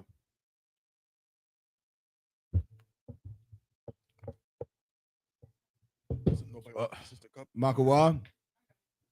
See, since we usually have production assistants, other assistants, managers, and things like that to come, sort these kind of things out. Apparently, if they're watching this right now, they are not doing their job. Which they are watching right now. Yeah. Mo. Ain't nobody in recovery. Mo. You Mo, recovered. you have to, Mo. Actually, it's cool. Make some more of that. What? Make some more of that cheesecake. Shit, you two up. Most High in Christ. What's the first topic we got? We got topics and we got questions. Shit, we ain't gonna never get to them. I want some of the sisters to answer these questions too. That's why they here. What you want to do? The topic first?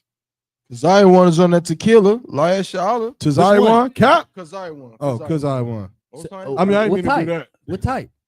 I mean, Yeah, what kind of tequila? We on Yeah, tequila too. yeah. Because I won from Philly or from Chicago. He could Which- be. I feel like which one? Uh, I can't damn. tell. it You is can't look at the multiple picture? niggas. No, it's Hey, mad small on Facebook. that- It's like I You know can't- what? I Realize can't see it. there's no other javelin in the school. It's multiple like brothers with same names and all that stuff. So No. I don't know another Makua. okay, I'm a. I don't know another Yarmak. I don't know I just another said that. Iraq. No, I- that's what he was saying. I was saying. There is a Ramak though. Yeah, that ain't the same. Nah, hell no. It is. How the Ah, fuck his name don't mean no damn Hey, javelin. is it the same? Hey, be It careful. does. It does. Be careful. It, No, it does not. Whoa. Ramak whoa. does not mean if you go to his page, it does not. He doesn't have javelin in his Hold bio. on, hold He on. has sword. Hold on, Tabawan. Tabawan, are you trolling right now? You serious? Yes, he's trolling, bro. The word Ramak means javelin. Stop playing. He don't know that. Ramak? Go to his page right now. Are you serious? Who's his camp leader? There's been a mistake. It's only one javelin in the motherfucking school. He's in North Carolina, goddammit. He took it down. Oh, he on the because I'm on that Terramana Reposado. That's a good one. That is good. That's a decent. That's bullshit. But he ain't say where he from though. Mark, what? Wait, what? Terramana is bullshit. What are you talking about? Yes, no, that shit is bullshit. Get the That shit had us throwing up all weekend. Nigga, No, word. multiple What are you people. talking about, bro? Multiple people was throwing up on that goddamn Terramana. Nah, Fuck that. Terramana is too wild, bro. You must be talking about some Luna Zoo. Fuck, I don't think no damn Luna Zoo make you throw up. You must be talking about Jose Cuervo. Jose Cuervo don't make me throw up. Jose Cuervo make me throw up. Nigga, you don't drink it, so you wouldn't know. So how the hell can you talk about Luna Zoo? You drinking Jose Cuervo? Nigga, Jose Cuervo is better than Luna Zoo. Nigga. You got your Man, fucking let's get mind. back on the topic, man. Look, there's only one javelin. Who? Oh, because I won in Chicago. I knew it. That's my Oh, nigga, that's man. my. I never mind. Y'all don't know that. I do. I I do know got a that picture nigga, with him. man. Prove it. Man, no. Yeah. You don't got time for this. Go. What was we talking about? Nigga, you got the topics. No, you had the topics. Man, which one you want? I asked you, you want a topic or a question first? I want the bitches to Ah, leave the shit. goddamn chat right now. Mataza War, join the live right now. Shut up. Mataza War in the chat right now. Click the link right now. Come on live right now. Everybody tell everybody. Mataza War versus the CBP right now. Yo. Yo. No comment. Only on the CBP. On the CBP, boy. Boy. Hey. Nigga, that'll be the worst thing he do. All right. Sakari, no Sakari, man. No No, Sakari. y'all want to go on the sisters? Y'all want to hit? Ooh, how You you want to go first? We got 4, right? We got We got Carmelo? a few. We got a few. We got Carmelo, Sakari, NCCU protest real quick. About dorm rooms. And Right shit. now, North Carolina Central, man, is in an uproar because they are fighting over the housing situation that they feel like is pretty much they getting, bullshitted out their money. They feel like the housing that they're getting from North Carolina Central, which is a very prominent HBCU located here in Durham, North Carolina, actually right down the street from us right now on Fayetteville Street, has a lot of history, has a rich history. Shout out to Officer Al Rock. He played basketball and football, and track. Well, he got a scholarship to run track there from New Jersey, and then never ran track, but played basketball and football. He played on the basketball team. Yeah, kind of. Yeah, I rock and hoop. Yeah, but nonetheless, but they having issues with the housing. They saying like the water's murky, muddy, or whatever. Dormitory got bugs. Just anything mildew. There's a lot of things, which is kind of surprising because in the past 4, 5, 6 years, North Carolina Central has been on a rampage with, tearing down dormitories and rebuilding them up. As a matter of fact, the dorm that Iraq actually stayed in, which was called Chidley Hall, they actually tore it down and built a new dorm there. So this was kind of surprising to hear that they were still having so many issues with the dormitory. But that's not really a surprising story. I think you hear a lot about those kind of situations at HBCUs, which is sad in itself because, it seems like the prominent of Black people are giving their money, going to these universities. They're becoming successful athletes, becoming successful in their careers, whether it's education or, whatever career they decide to go, and they're becoming alumni to these schools, these universities, and the money is not being put back in like Black people think it is. At all. Like college universities is where all the things that Black people talk about on the outside, like generational wealth, supporting Black business, we should see it magnified at these Black colleges because this is where the professionals are being groomed. They're graduating, they're going into different careers. So they should be the example, you would think, of how to get this education, go out into the world, make these money, gain these resources, put it back so that, we can see it grow and redevelop all over again. I think the problem is that these institutions are still under the oppression and under the mindset of the so-called white man. It's like it's almost a sin to love your people. It's almost a sin to just give black students what they deserve, like Duke does. And so, like, if I may, and what you're saying is very, very heavy because. And Marco, you went to HBCU. You did. And I'm gonna tell you this now. I did too. HBCU was broke as hell. Damn. Broke down apartments and all that stuff. Oh, that's and why then, Dion left, huh? Not even, yes, it primarily, yes, because they wasn't paying him and they was trying to shortchange him, and his kids was getting cars, were getting robbed and shit. And so, and this is the messy thing about HBCUs. We don't take care of our own. We don't prioritize our own because these HBCUs, what they will do, they'll have you pay all this money, right? All right, man. All right, we all been misinterpreting a lot of words tonight. All right, okay. I ain't worried about him. But listen, I ain't worried about it because he just messed up a word about 10 minutes ago. Go ahead, my boy. Grills in, bro. I got juice. Bullshit. Yeah, bro. It's hard to pop shit with my grill in. But on the real, so I remember at my HBCU, mind you this. So you got some kids coming from Chicago, Wisconsin. Are you coming from Wisconsin? Some from Cleveland, whatever like that. About 3, 4, 5, 6 hour drive. They get there. Parents drop them off, move them in. Hey, what was the name of the school again? Central State University. Okay. And what's their mascot? A marauder. He's like a pirate. Okay. And so they'll drop them off, move them in, and all that stuff. Yay, move in day, great. Leave. First, second day of class, school like, yeah, your financial aid ain't right. So we cutting off access to food, so to the dining hall. We cutting off access to you getting to the dorm. You gotta get a payment plan or something set up. We need this money. We need Sarah Marsh's money up front before you can get access to all these things. Mind you, these kids then drove all the way down hours away. And then now they're saying, listen, you got to get out in about 3 days. Wow. I've seen it before. I was a part of it. And you know what they call it? And this is the crazy ass time. They call it the purge. That's what we call it. Essentially. They're like the purge. So like, if you at Central State University, if after 3 days you still there, then you're going to be around for the whole semester.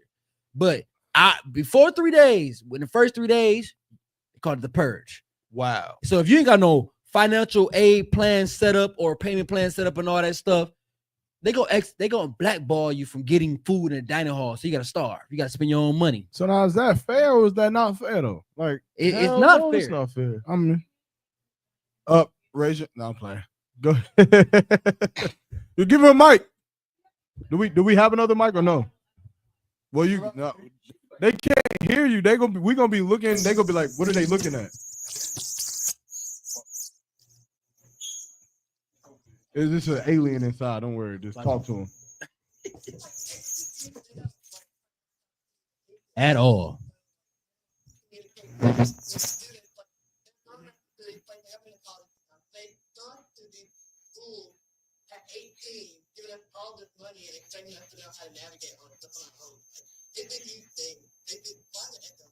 Yeah, that might be my one. I'm gonna give you my.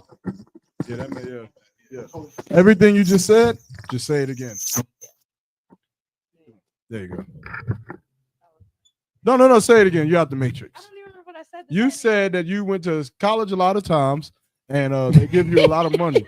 No, they just like throw you in At in the 18. war, basically. Like they just throw you in there, like figure this out. You know, you can't even call. They won't call your mom because you're 18. At this point, you're supposed to know how to navigate financial aid and all that things by yourself, and that's scary. But, like HBCUs do that all over the country. Like I'm from Tennessee, and TSU has a big problem with putting their students in hotels. Like your parents will drop you off in a dorm. They'll be like, actually, we've allocated this dorm room to freshmen, so you have to move. They'll put them in hotels, different hotels. You got to find your own transportation back to campus every day. It's crazy. They do that all the time. But that's after they take your money. I've had the hotel experience for sure. For real? Yeah, mine was a little different though. But I can't speak on any of this. I went to a PWI. it's nasty work. But like, to a super PWI. where'd you go, double one? Saint, go ahead. You tell them. I went to St. John's University. Where the hell is that? Oh, New York. Mm-hmm. I know about them because they had a little. Rick Pitino's the head coach. Yeah. I mean, is that fucked up? I don't even know about because of basketball and the white man. Kind of. Yeah. Wait, what did you just say? It's fucked up because I know about them because of basketball and the white man. I don't think that's fucked up. I think It is fucked up. I mean, that's why most people I feel like know about different colleges. I would never know about. No, St. but John's. I know about St. John's back in the day with the Big East and all that shit.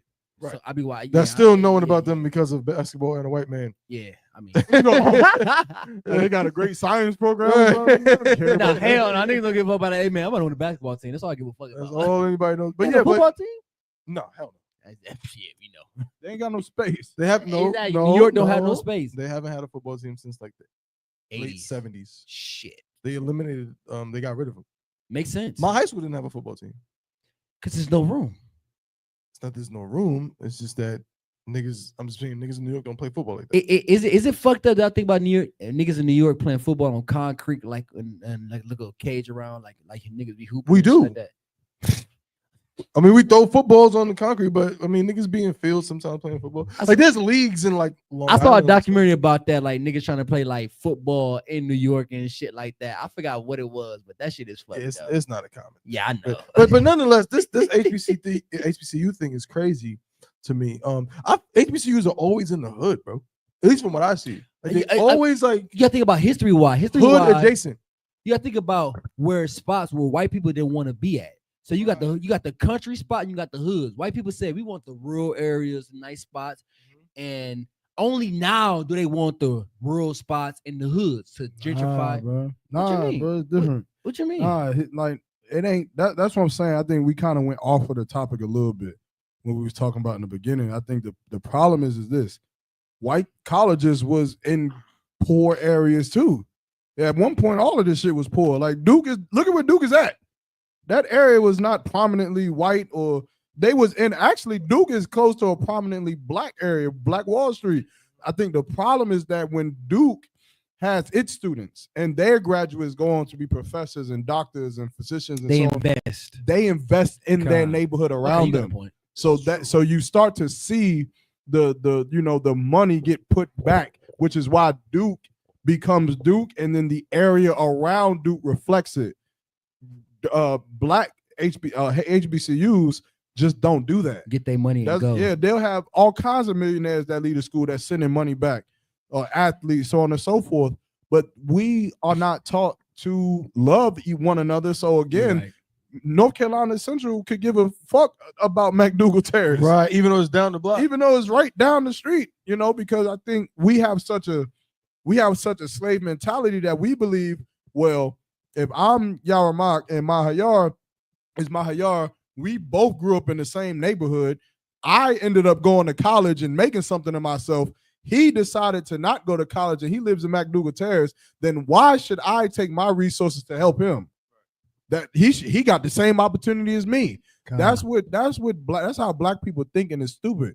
You understand? Everybody ain't gonna be doctors in our nation. Everybody ain't gonna be lawyers. Everybody ain't gonna be able to dunk a basketball. Everybody won't be successful. It takes those successful people to go back and help the people who gonna be drug addicts. Like, that's something I feel like black people gotta understand. When you're dealing with a nation of people, you gonna have people who they ain't gonna amount to nothing, but you still gotta take care of them. What that mean? They supposed to just die?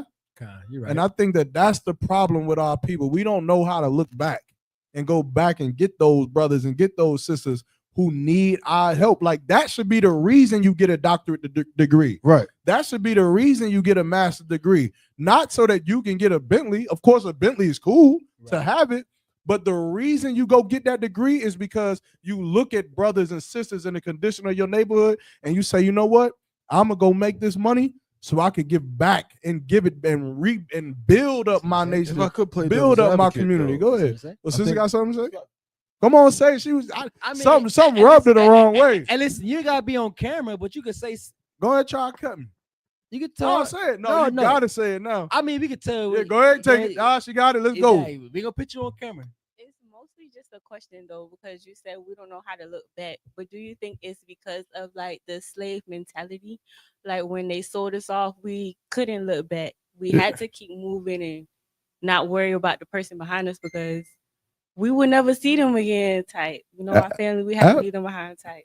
Absolutely. The scriptures say that we had a vain longing. You understand that we looked for our family and had no power in our hand to do nothing about it. So they would take our children, take our family members and separate us so much so that we lost the idea of what a family was. We don't even know it no more. You understand? And over years, even through civil rights and Jim Crow, and black laws, they started deteriorating at that family, that community sense. Our grandparents talk about all the time. They always say, back when I was, in my day, you did something bad in school, you was gonna be walking home, you gonna get whooped by Miss Maybelline, Right. then you're gonna get whooped by Miss Journey, then you're gonna get home and you're gonna get whooped by me. But at some point, the oppressor, he didn't like that. And I think it spreads all the way across the board with everything. And even with these HBCUs, they do not care about the very neighborhoods that they're getting these black athletes from. Well, I think I'm in agreement with you 100%. But one of the main problems, according with what the sister's saying, or piggybacking on what the sister's saying, there was a time when, as you mentioned, there was a such thing as a black neighborhood. The black neighborhood, for all intents and purposes, is all but dead.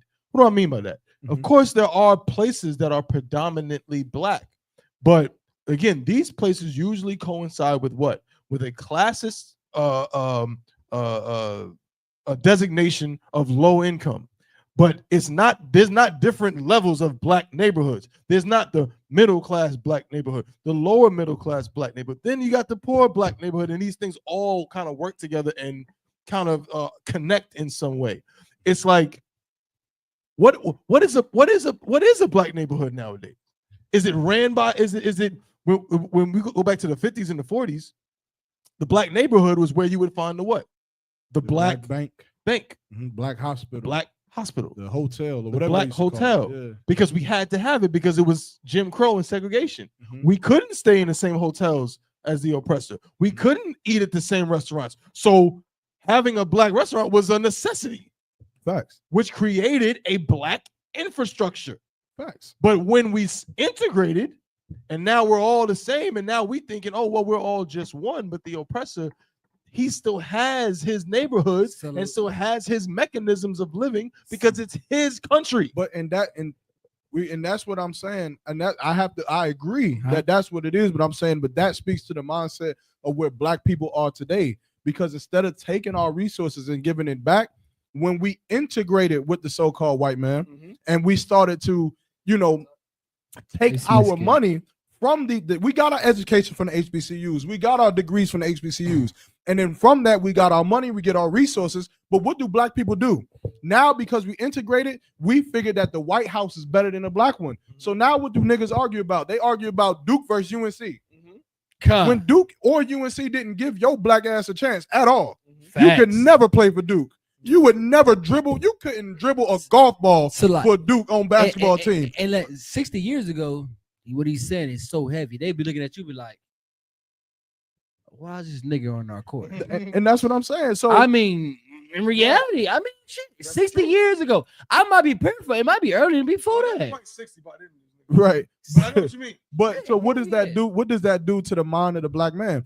It makes him take his money and say, you know what? Instead of building up a nice gym or a nice workout facility or a nice park or a nice restaurant, a nice library, a nice no bookstore, whatever you want to talk about, in our own community, it says, let me just go to the white community. Let me just go to Duke. I'm gonna just take my money. I'm gonna go to the Duke basketball game. Let me take my money. I'm gonna go over there to Chapel Hill. Yeah. And then I'm gonna take my money and I'm gonna move into the white neighborhood. Yeah. I want to live with the white neighborhood because we integrated and we were taught by Martin Luther King that white was better. But you know than what's so black. diabolical? Go ahead. Even when we do make the black business, because I be seeing this and they be making me mad. And you know what I'm talking about. Everybody know what I'm talking about. You start the black business, you start the black restaurant. You start the so-and-so Jamaican grill. You start the so-and-so soul food. You start the, whatever black thing in the black neighborhood. And what do you eventually see in there because of integration? You see a goddamn white couple coming in there to get your goddamn oxtails. Yeah, because it's the best oxtails in the world. Yeah. And so now you got all kind of oppressors and everybody coming up in there, patronizing the place, and we can't keep a goddamn thing. Hold on. Salaki. So are you saying like the white dollar we don't want, or is the white I'm dollar? not saying that the white go ahead. No, go ahead, you got it. I'm not saying that the white dollar we don't want, but I'm saying, but there was a time when it was all coming to us. It was all circuitry into everything we were doing. The black soul food restaurant, in its own way, because it was patronized by black people, was, guess what? Those same people that own that restaurant, they lived in the same neighborhood with us. So their money that they're getting from us is the same money that funds our high school, that funds our local college, that funds our local YMCA, well not YMCA, but our local a community center and so on. All of it was circling and funneling amongst us. But now we don't have anything, we don't own anything, and the money is not being. Y'all has been bringing it up. We all been bringing it up.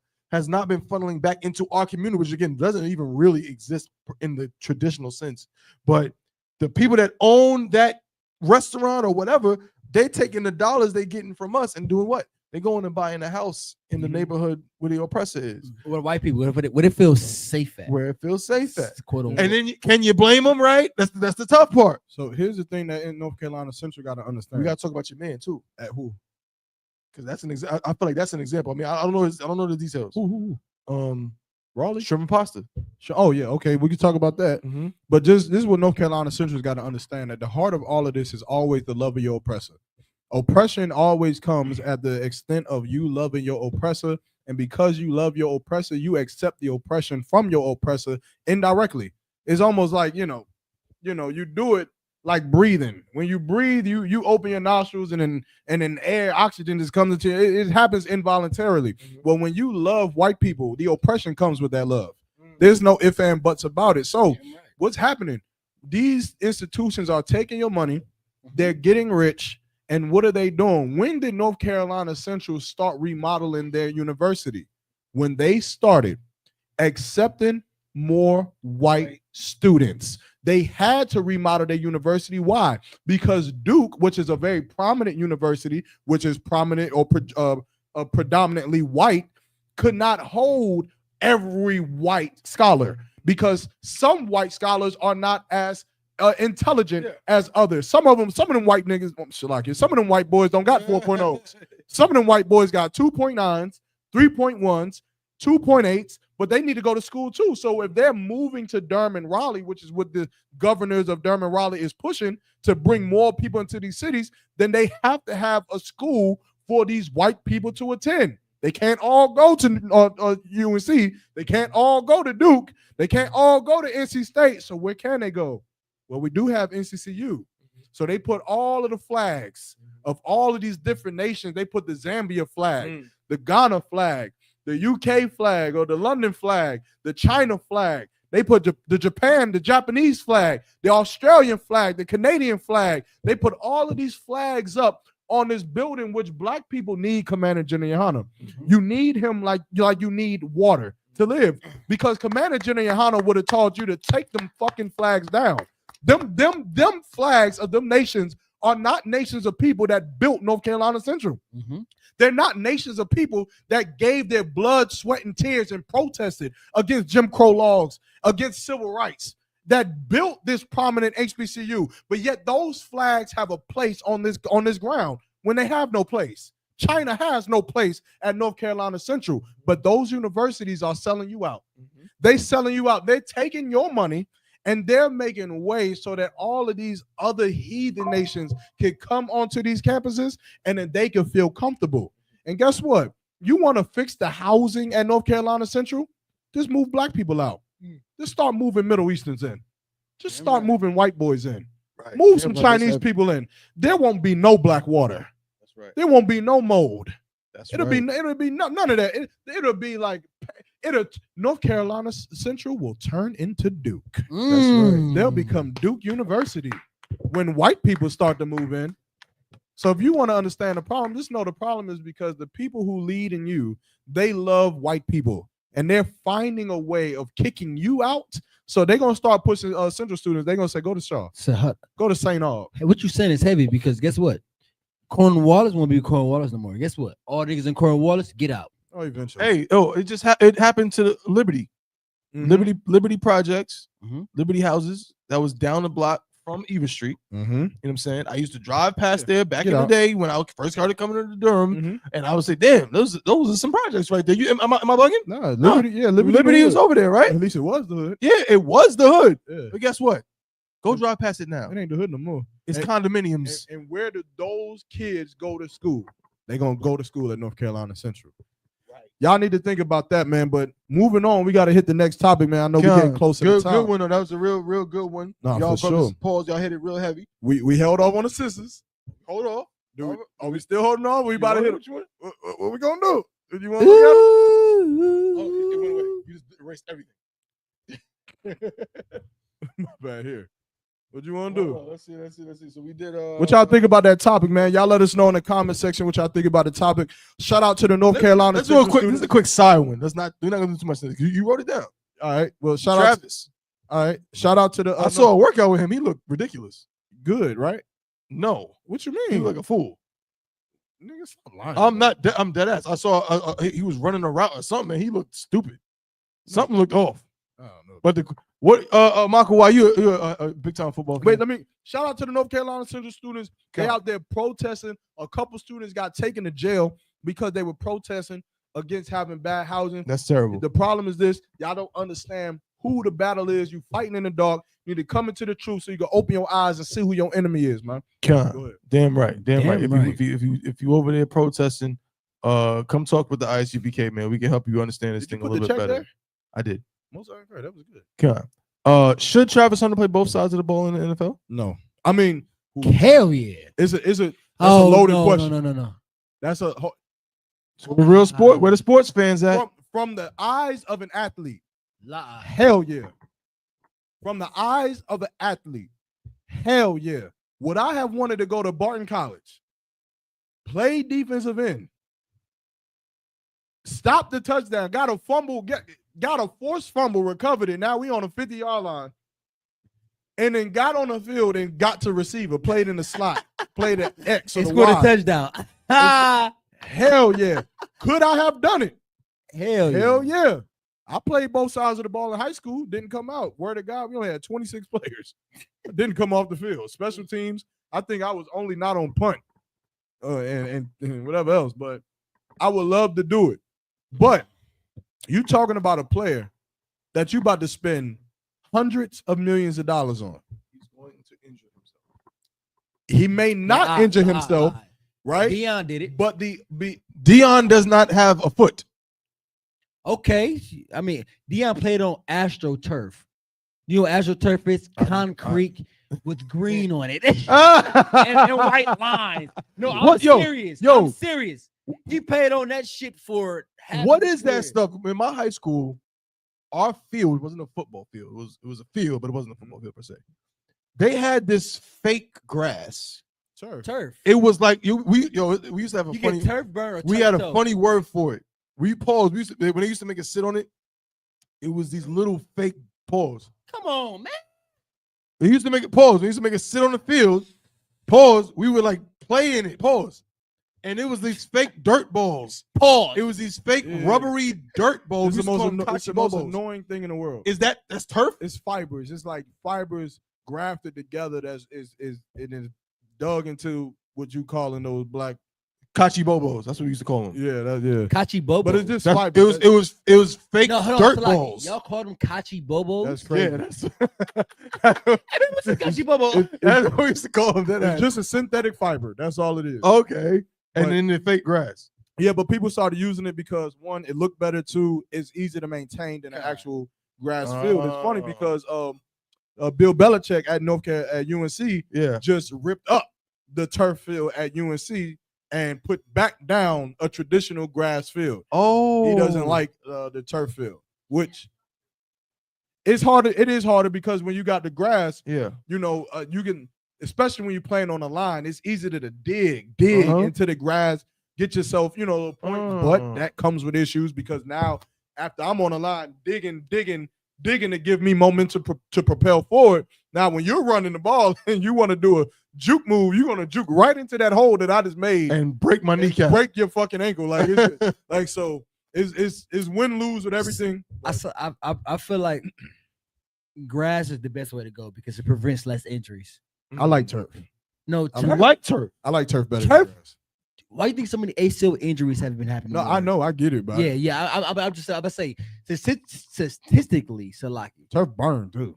It hurt like a motherfucker. You slide over, you like, yeah. Skin be peeled off. You have a burn. You had a white meat would be right there, and the black shit would be all around. Shit hurt like a motherfucker, boy. Fuck that, man. I'm too wild. Fuck. But say he play both sides of the ball. If you about to spend $100 million on a player, I can understand Is he why. even worth that? Hell yeah. Yeah, he's worth it like a motherfucker. Hell yeah, because he can play both sides. Off his name alone, he's worth it. Right now. Go ahead. How much money would you go? I mean, not you in here, but I'm saying people listening. How much money are you going to pay to go see Travis Hunter play both sides of the ball? I'm gonna be honest. I want to see that shit. I would want to see it. I'm sorry. Like, I think that shit is amazing. Do I think he's going to be able to do it for the longevity of his career? No. Do I think he should be doing it, meaning like consistently, like not missing a snap in the NFL?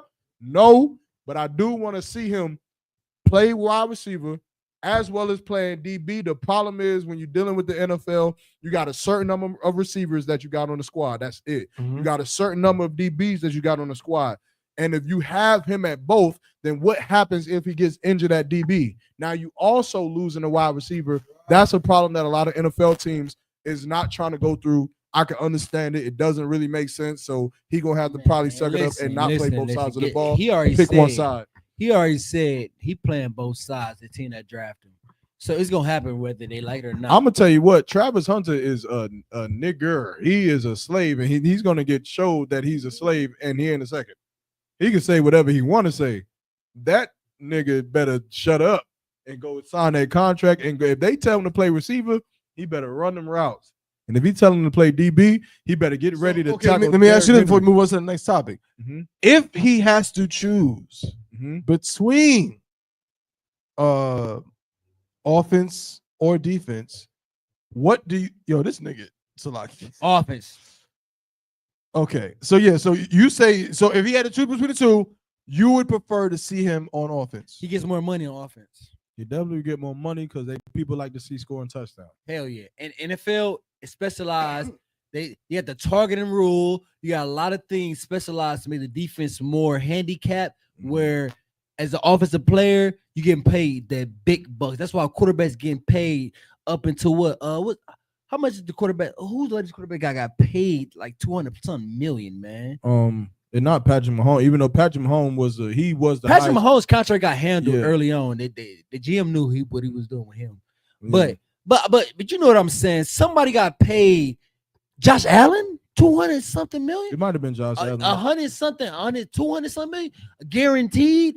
Offense is the way to go. The NFL is all about high scoring. That's why with the NBA, the more you score, the more you get paid. All that physical play and all that stuff is gone.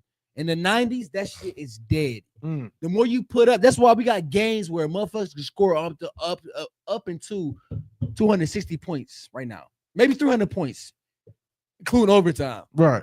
I mean, but back 10 years ago, getting 220 was big. Like, damn, y'all had a high scoring game. Well, actually, back in like believe it or not, in the 60s, they had high scoring games because the ball rarely ever touched the ground. They was passing it was like fast break all the time. So they were scoring a lot of points. But I know what you mean. But see, they want to bury that history though. That's the thing about that. I think that he should play. For one, what do you think is best for him? Like, what do you think he's better at? But that's what I was about to say. I think that he needs to play the position that he's most comfortable at. So whatever he feels like, if he had to choose, he had to play. He got to do it. I know receiver, he gonna get more glory. It's just easier to get more glory. Defense is focused on you. People are going to change their game plan because of you while you're a wide receiver. DB is a little bit lonely. That's why they call it an island, because you're out there by yourself. And a lot of times I don't even understand that concept. What do you mean you by yourself? You're on the field with a bunch of niggas. No, but you're alone. Like, your assignment is lonely at times. It's not like being a linebacker where you got the linemen, then you got safeties behind you to cover your fuck ups. Oh, I got you. Linebackers can control the lineman, move the lineman, send a blitz inside, A gap, B gap, all kinds of stuff. You communicating. When you out there alone, you might have a hitch block or a slam block or something like that. But like, if I'm out there with Makawa right there, my only point of communication is Makawa. I'm not talking to linebackers or it is very safety lonely. or none of that. Especially so look at this bottle, right?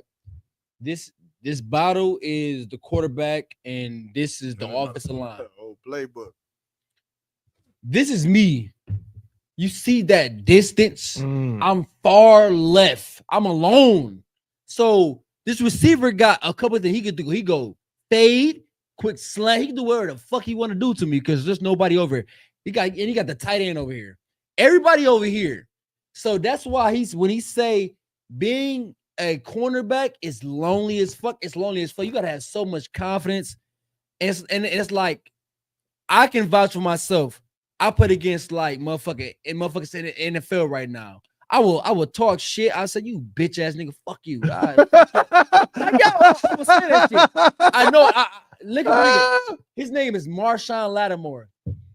He's in NFL now. He's on the Commanders right now. He got a extended deal, whatever like that. Mm-hmm. He went to Glenville High School in Cleveland, Ohio. Me and him fought on the field. I called him a bitch ass nigga. We fought on Twitter, everything. This is when Twitter was blowing up. Like I went at war with these niggas. That's why I say being a quarterback, you have so much confidence. I had so much confidence in myself. That nigga beat you. No, he ain't beat me though. Never scored on me. Ever. I never made had it to the league though. Exactly. Man, fuck him. Hey, fuck your mouth. I'd have left that story alone. No, fuck it. I'd have been like, man, me and that nigga was cool. No. But like I talk shit to him and all that stuff. We went to war. We both wore number 2. We went to war with each other and all that shit. And he went to a bigger high school than me. And that was like he got like more notoriety. I don't know how to say it. I didn't want to say it. All right, man. I ain't want to embarrass myself. It's all good. I got you, brother. All right, man. But besides that point, yeah, Travis Hunter, in reality, he should probably play wide receiver. It's more money. Wait, I feel like y'all are saying the political answers. We'll move on, but what I'm asking y'all, from what y'all as the football aficionados, I know y'all to be. Y'all need to be on that Cam Newton shit. This shit is ill. I like this. You said what? Like how Cam Newton be doing the little breakdown shit he be doing.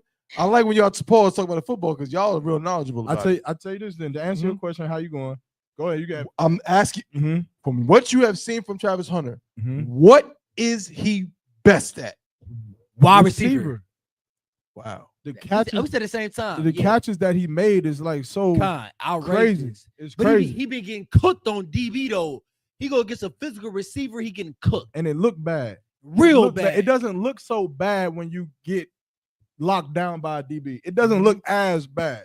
It looks crazy when you cook a DB though. Hell yeah. But as a DB, if nigga, it's a jump ball. Which I feels like goes back to what y'all said about DB being a lonely position. Because it's like if you do good, nigga, the other nigga don't look as bad. Nah, but if you do bad, you look like because nigga, get him off the goddamn imagine how y'all throw the water of that bag over here to you. And I'm swiping at the bag, right? And imagine if after I swipe and you catch it, everybody can be like, oh, yeah. But imagine if I hit the bag, everybody gonna be like, Of course you can't catch it, nigga. You swiping all right. So I feel like if he play wide receiver, you know, he gonna get a lot of glory.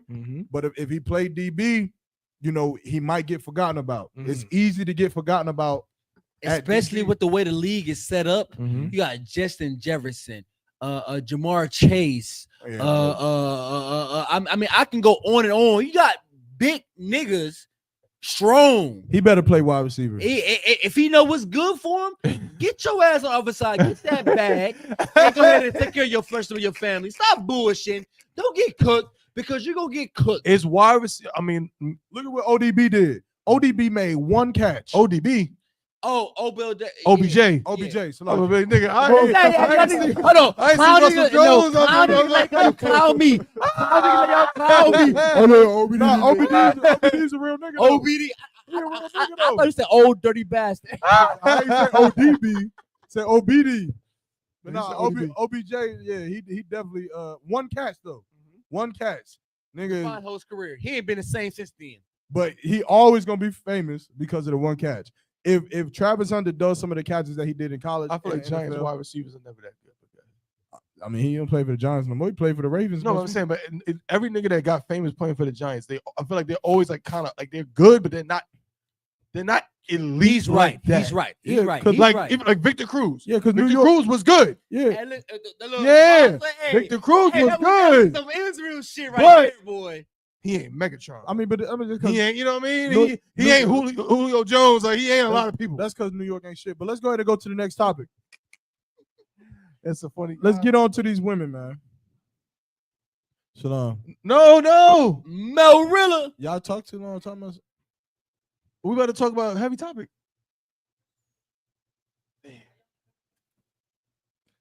Get some chicken too. Some barbecue sauce. Pass me the 1800. Barbecue sauce. Be careful with them chickens. But yeah, man. We about to get into this next topic. I should play the damn disclaimer again because y'all can get mad and you shouldn't get mad. Just so you can read it.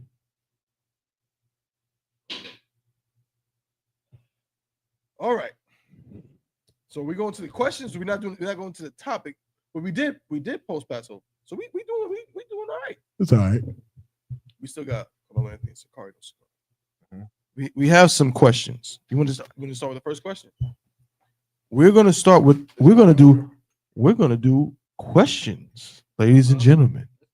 We are going to ask some questions of the audience. Y'all thought we were just gonna get up here and just talk crazy and make y'all feel bad, and all. That's not what we do on the CBP. We love our brothers and sisters, and we want to ask y'all opinion. So we have a few questions here, and I think I want to start with this first question. I like this one. The very first one you got written down here. Whichever one you want. So here's the question.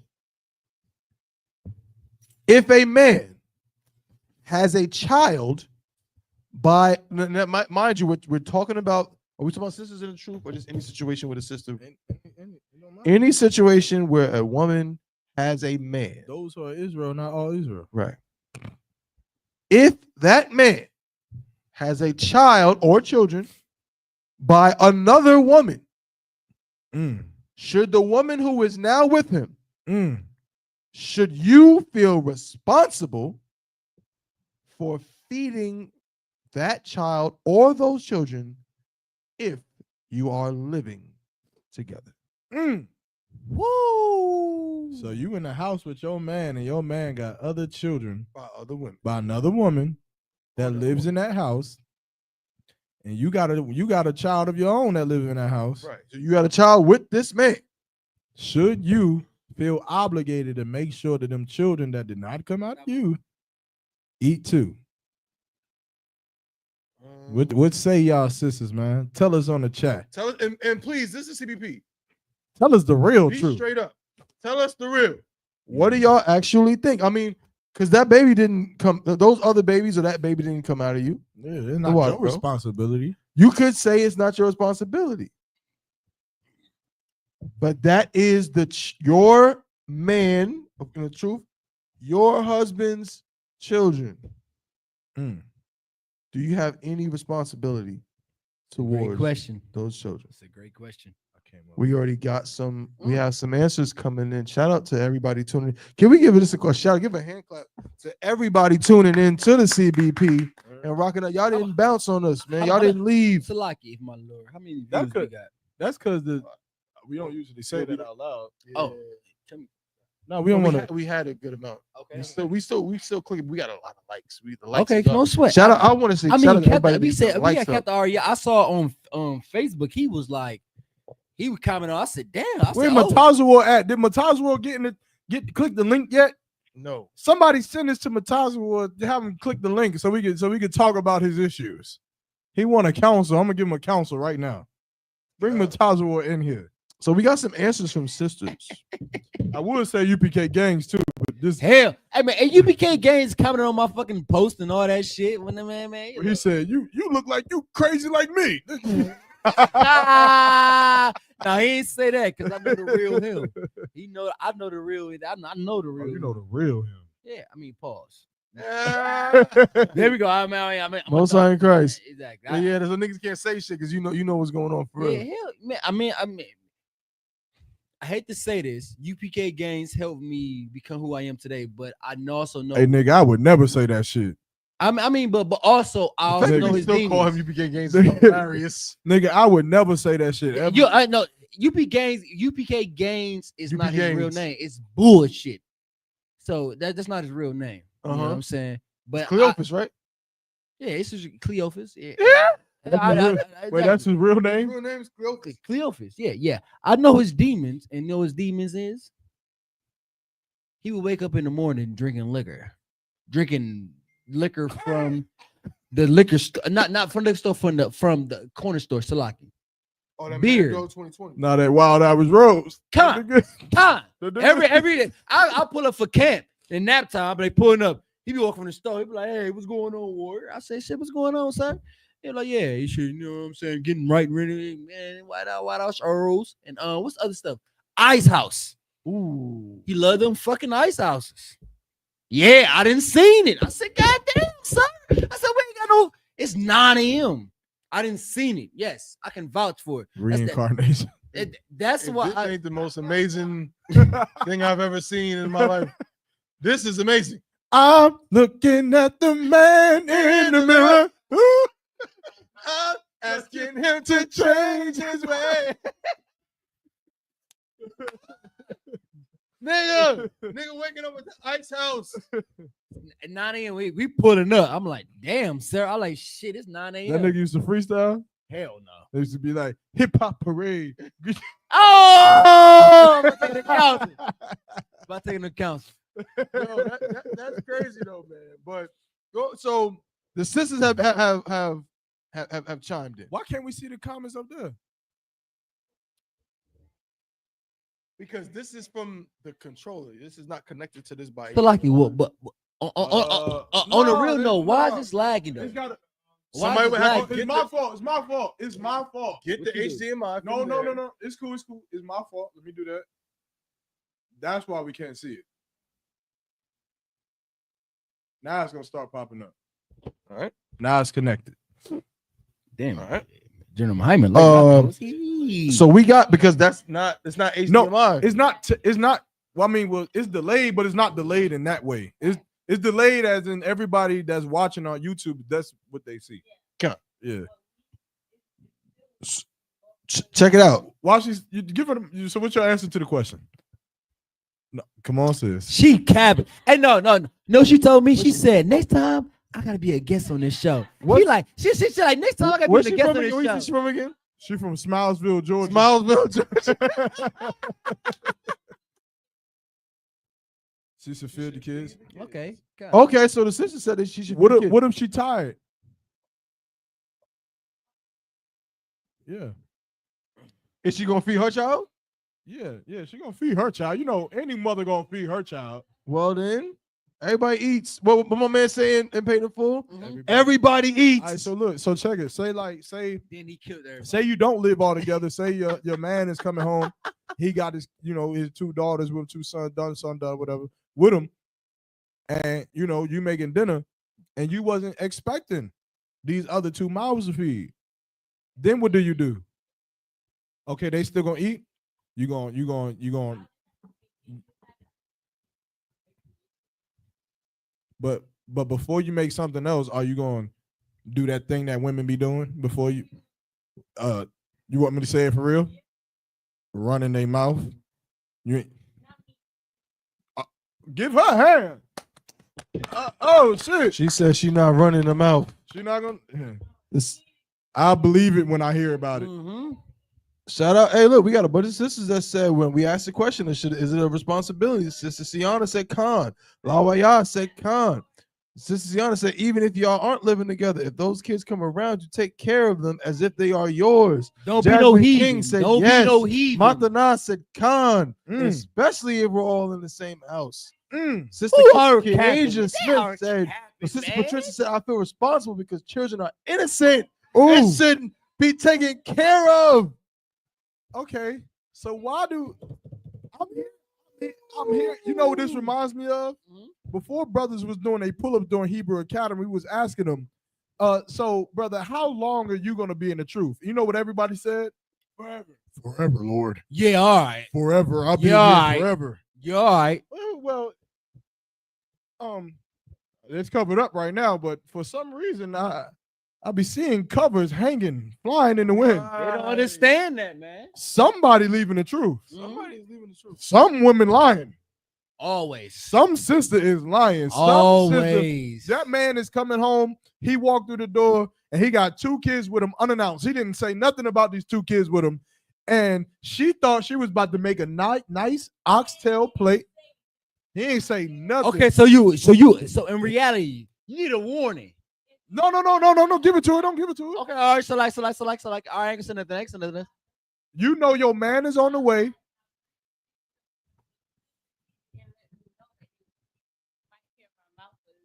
What? Let us hear it. Tell us what you would say. You would hear my mouth a little No, bit. like, what would you say? Like, if this bottle was your husband, what would you say to him?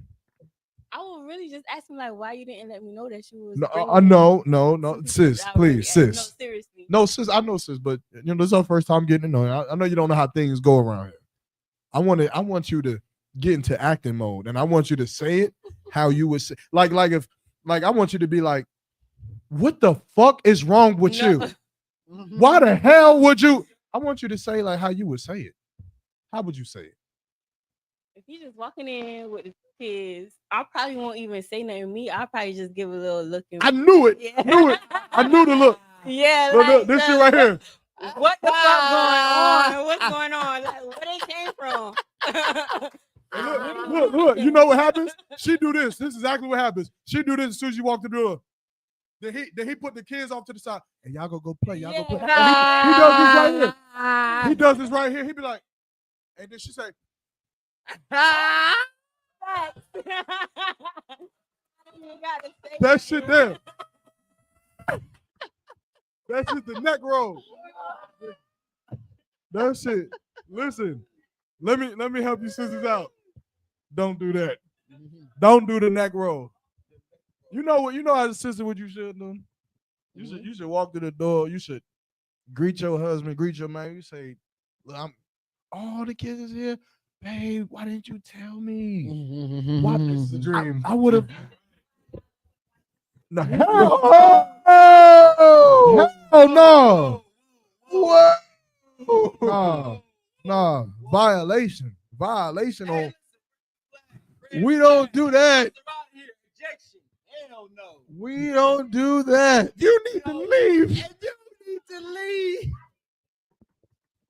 Nah, we don't do that, sis. What we do, We don't do white women. we definitely gonna take our sisters and we gonna raise them sisters up to be better than white women. Damn right. They're already better than white women, but I am saying like that might be a crutch in the black community is women and brothers just knowing how to communicate with each other, knowing it's not always what you say, it's a lot of how you say it.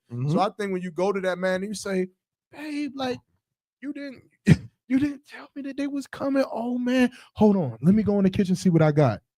He gonna be like, babe, don't worry about it. I'm about to go to Bojangles to get them some right now. You just get ready for me. See, because he wanted you to cook for them. But the fact that you were so sweet and so caring about it, he gonna be like, that sometimes he might just let you do your thing while he go play with the kids. But sometimes he might be like, man, I'm about to alleviate stress. Yeah. In one way and another tonight. Yes. Because this woman right here is sweet as honeycomb. Man. This woman right here is soft as butter. Is that a forgotten art? It is. In black in women? Listen. Like, yo, man, I feel like sisters used to, and I'm not saying everything was right all the time, but there's a lost art of femininity. Yeah. With being sweet. There used to be a singing group back in the 70s. You know what I'm saying? They used to kind of compete with the Supremes and their emotions. And the name of the group was Honeycomb. And their name was Honeycomb because they were sweet. It used to be like something a woman could be proud of. You know what I'm saying? To be sweet and feminine and sweet just like this bread. Yeah, that's It is a sweet ass bread, ain't it? I can smell it. I ain't even taste But it seemed like now sisters almost pride themselves on not being that. Yeah, we're getting more. Lord allow. But sisters don't pride themselves on being sweet. They think that being sweet is weak. You know why? Because in times where they should think emotionally, they think logically. In the times where they should think logically, they think emotionally. No, we don't. We listen. We gonna speak all over females. You know why? You know why? I ain't gonna say it. I'm gonna take another shot before I say it. But what I am saying is this. You know, in order, huh? Yeah. In order, you understand, to bring some kind of common ground. Like, you know what a sister is thinking in her mind then? In her mind, she's just thinking, well, what is so wrong with a man just letting me know ahead of time that you come in here home with these two other kids so that I can at least be prepared. But let me tell you the problem with that. See, the thing is, the problem with that is the thing that's unknown. And that's the thing that you should not worry about. And that would help you. That would help you in your relationship. You should know or assume this, because this is what happens a lot of times. That brother was leaving his rib's house, right? He was getting ready to leave. And you know what happened? That other woman got mad. That bitch got mad that she knew that you was about to go to that other woman's house. And you know what she did? Where you going? I told you that I was leaving this week. I told you I had to go. You know, I'm about to go handle my business. Because my mom got to go to the hospital and you got to take the kids. What do you mean I got to take the kids? Like I told you that I had to go. Well, you gonna have to figure something out. And so you know what happens? Hold on, let me finish my point. Go ahead. You know what happens? He gets in an argument and he says, you know what, man, fuck you. Fuck you. Get in the car. Get in the car. And you know what happens? He get in that car and he driving home. He driving to you and he's so upset. He's so mad because he feels like this bitch tried to emasculate me. This bitch don't know what she do. Like she don't know who she talking to. And he's upset. And he comes home and he walks through that front door. And you know what you just did? You just added on to that bitch's oppression. Instead of just destroying it. Instead of just making him say, damn, I should be here. This is where I should be, because you don't know what he's going through that made him forget. Maybe he forgot. Maybe it wasn't on his mind to say, I'm bringing my other two children, because in his mind, he was never bringing them.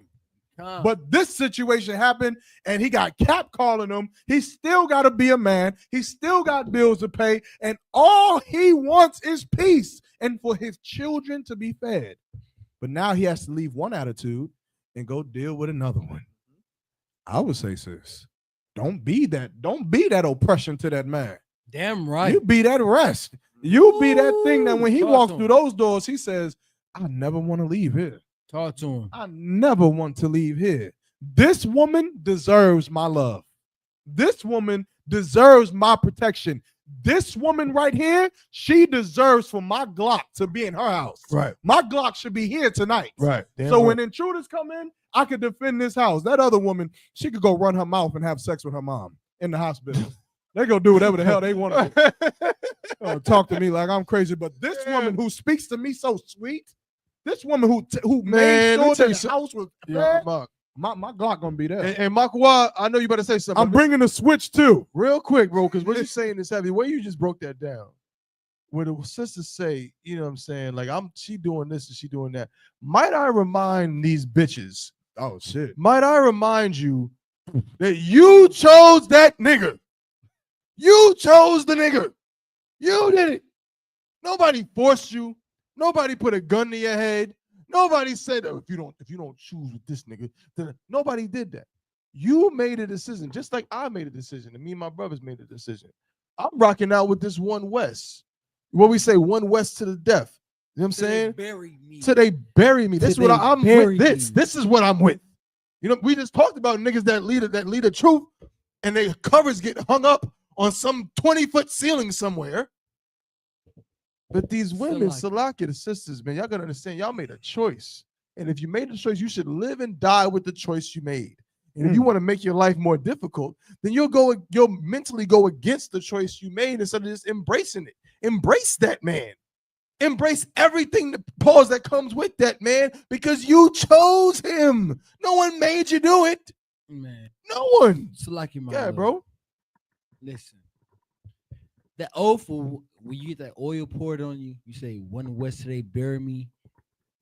And I And they sit usually back. say Kwame Yashala, but go ahead. Go ahead, This Marco. nigga. I ain't worried about the year, but on the real, me sitting back and just observing and just all this, I'm gonna tell you honestly, you gonna have to fucking bury me before I leave this truth, man, because I understand this truth has made me a better man and made me a better, like, I ain't even no father yet, but future father to my kids, man. And I say this all because, like, I needed this in my life. You know what I'm saying? Right. I needed guidance. My father wasn't here. You know what I'm saying? And so, who the hell was my father? Commander Yohana. That's right. Captain Ayathak. You know what I'm saying? I go down, I'll say Iraqi, Laha, Abraham, Yermak, you know what I'm saying? Tabawam, you know, my yard. And listen, I get checked, you know what I'm saying? And I said, I get checked, you know what I'm saying? I check it. I said, fuck, I keep it pushing, you know what I'm saying? Cause that make me a better man. You check me, Most High Christ. Can you know what you check me? You know what that means? You love me. That's right. You care about me. You understand that I need to do better. So that's right. I'm gonna check you because I know you can do better. So I'm gonna check you. I'm gonna tell you about this in privacy. You know what I'm saying? Because some niggas don't understand. You check a nigga in privacy. We don't need to make this all public. We don't need no fake. We don't need all no live and all that bullshit. We need to talk amongst men, be grown ass men, and check each other and get it home and get it out the way. Sometimes you will get checked in public. I was gonna put that out there. It certainly can't happen. Okay, that's the worst thing that you want. You really don't want it. And sometimes it's necessary. Yeah. Exactly. I mean, sometimes. If I could too, Makwa, go ahead. Guess what? What you're saying is heavy because sometimes it's necessary not just for a brother, sometimes it's necessary for a sister. I've seen a sister get checked in public, and it was the most beautiful thing I ever seen. Because you know what? Because that was the one. A lot of times, that's the one thing a sister don't want. She don't want to get checked at all, but she can handle that checking in the house. She can handle that checking amongst each other. She can handle that. But she don't want her other sisters to see her pause in that position. She don't want her dirty laundry to get aired out. So when that nigga say, no, fuck that, I'm checking you in front of everybody so they can see what it is. Sometimes a brother or a sister might just need that. You know what I'm saying? You're right. So, but what you're saying is heavy at the end of the day because you're so much a dedication to the truth. Your dedication to the truth, no matter what you go through, I'm with this. Damn right. Sisters, that's what I'm saying. It should be the same thing for them. And they know it, but they don't operate that way sometimes. So like they starting to get it. It's taking a little bit more time with them because you gotta understand, you know, and this is what America teaches. America teaches that women are mature more faster than men and all that's on the they do teach that. Exactly. But in reality, men mature more faster than women. You know why? Because I should be honey. Guess what? A nigga say, look, you doing a dumb shit. You need to sit the fuck down, shut the fuck up, and tighten the fuck up. And guess what he gonna say? Hold up. Guess what that nigga gonna say? If you're a real warrior, I'm gonna say, damn, nigga, chill. No. You gonna say right about what? You gonna say, Con, I don't want Con. What's your problem? Okay. I said it in a mean way. Yeah, nigga, you think? But still, all right, but still, the point is, I understand. Yeah, exactly. On the point is, it's like, nigga, say, what if he say, you fucking bitch? You go, damn, nigga. Nigga, all I did was. Yeah, hey, Slacky, sir. I ain't know when you talk to me. All I did was come off post wrong. Hold on. And then Jeremiah be like, man, Slacky, sir, can I take you to couch? I don't say it like that, nigga. You sound like a mouse. That's what you sound like right now. Stop being a cow, right? You know you didn't gotta check. You know you gotta check something crazy. You know, man, it's some bullshit. But you know what you said? You just said, man, fucking cow, sir. And you didn't tighten the fuck up. Stop playing crazy. Yeah. Stop. I mean, okay, he about to say some bullshit. Go ahead. Everybody quiet down. Can you hear my about to say go ahead and say some bullshit. That ain't never happened to me. What did never happen? Getting checked like a motherfucker. Oh, hell no, you got checked. Jeremiah not about to say, Jeremiah not about to admit. No. Jeremiah probably saying, what you saying, Jeremiah? You saying you ain't never got. Yeah, Jeremiah about to say it. I wait. Disrespected. No, here we go. Here we go, top one. You guys, it's on Jeremiah. It's on you, Jeremiah. Go ahead. No, I'm just everything you saying is why my face is like this. I'm just saying where this is going. Because This nigga like, bitch, what the fuck? I mean, are you not shocked though? I mean, I ain't saying I'm being extreme only because to be fair, Michael White, No. you might have got some checkings that the rest of us may not have got. Yeah. no. So like, We all got checkings. no. So like, Here's the problem. Michael White be getting checkers, he don't remember. That's Right, that's what I'm saying, Michael White. Like, nigga, you might have, I've had to check Michael White before. That nigga woke up the next morning and was like, which Nigga, is I'm making waffles. it's not wild, but it's understandable. You know what I'm saying? Brothers got, we all dealing with Hell stuff. yeah. But the point is, man, with Yeah. the sisters, right? We- We're going we back to fucking this with you, topic. Michael Of, I ain't tripping about that shit. we go back to this thing with the The responsibility. point was right. Sister, like, I'm sorry. Be Help down me with out, your Get it, man. bro. Get it. Be down with your man. That's what I'm Through saying. Thank thick you. and That's, what fucking I'm, thin. that's all man. I'm saying. Like you got to Be like, down with the nigga. and you gotta proactively think about your demons. You gotta proactively see yourself, and you got to set aside your emotions and how you feel to make your man happy. If you want a healthy relationship or marriage, do that. And I know how that sounds. I know that in your Satan right now is saying, "What about the man? What about that nigga?" I'm telling you to tell Satan, shut the fuck up. Shut up. It ain't Shut up. about what about the man or what Shut about up. that nigga. Salaki, my It's lord. about how I serve this man, how I love this man, how I respect this man. And you know what's gonna happen on the flip side? The man Brothers love you gonna back. be in class getting taught how you gonna serve your woman. And I don't mean serving her on, like a woman serves a man, but I'm talking about how Christ served the church. Meaning you gonna protect your woman, you gonna die for your woman, you gonna lead your woman. When your woman hurt, you hurt. When she in pain, you in pain. When she suffer, you suffer. When she need protection, you the one who gonna protect her. When there's a bullet to bite in your woman's household, you the one that's taking it. That's what a man's role is going to have to be. But men and women, because of oppression and time in America and white people's influence, we've lost our roles when dealing with each other. Women don't know sisters don't know their roles, and brothers don't know their roles. Brothers think that they are only good for coming, dropping wood, and leaving. Right. That's not the role of a man. That's not the glory of being able to humble a woman. You think that the glory of humbling a woman is having sex with her. That ain't nothing, huh? It's a That coward. ain't shit. That's just the signing of a contract. Right. The glory of humbling a woman is being able to be the protector of that house. That's the glory, to knowing that you could build Damn a family, knowing you got a woman that's just imagine like having a partner. Right. You know how beautiful that is? Right. Having a partner. People pay money to have secretaries. You got one for free. People pay thousands and hundreds of thousands of dollars to have assistants. You got one for absolutely free, and all you had to do was sleep with her. Come on, Ak. Brothers, sisters, we all have issues. We have issues, and we have to start fixing them. That's right. But we talking about sisters. This right is now. not a bashing. Nah. This is not a bash. And I mean, we can talk all day till we blue in the face, but at the end of the day, it's a very simple thing. Again, I always bring it back to this because this is what we can understand because a lot of us are in the truth. My brothers and I, you know what I'm saying, for as long as we can, and we want to be this way forever, are dedicated to this truth. Is this truth always going to be, is always going to make me comfortable? Hell no.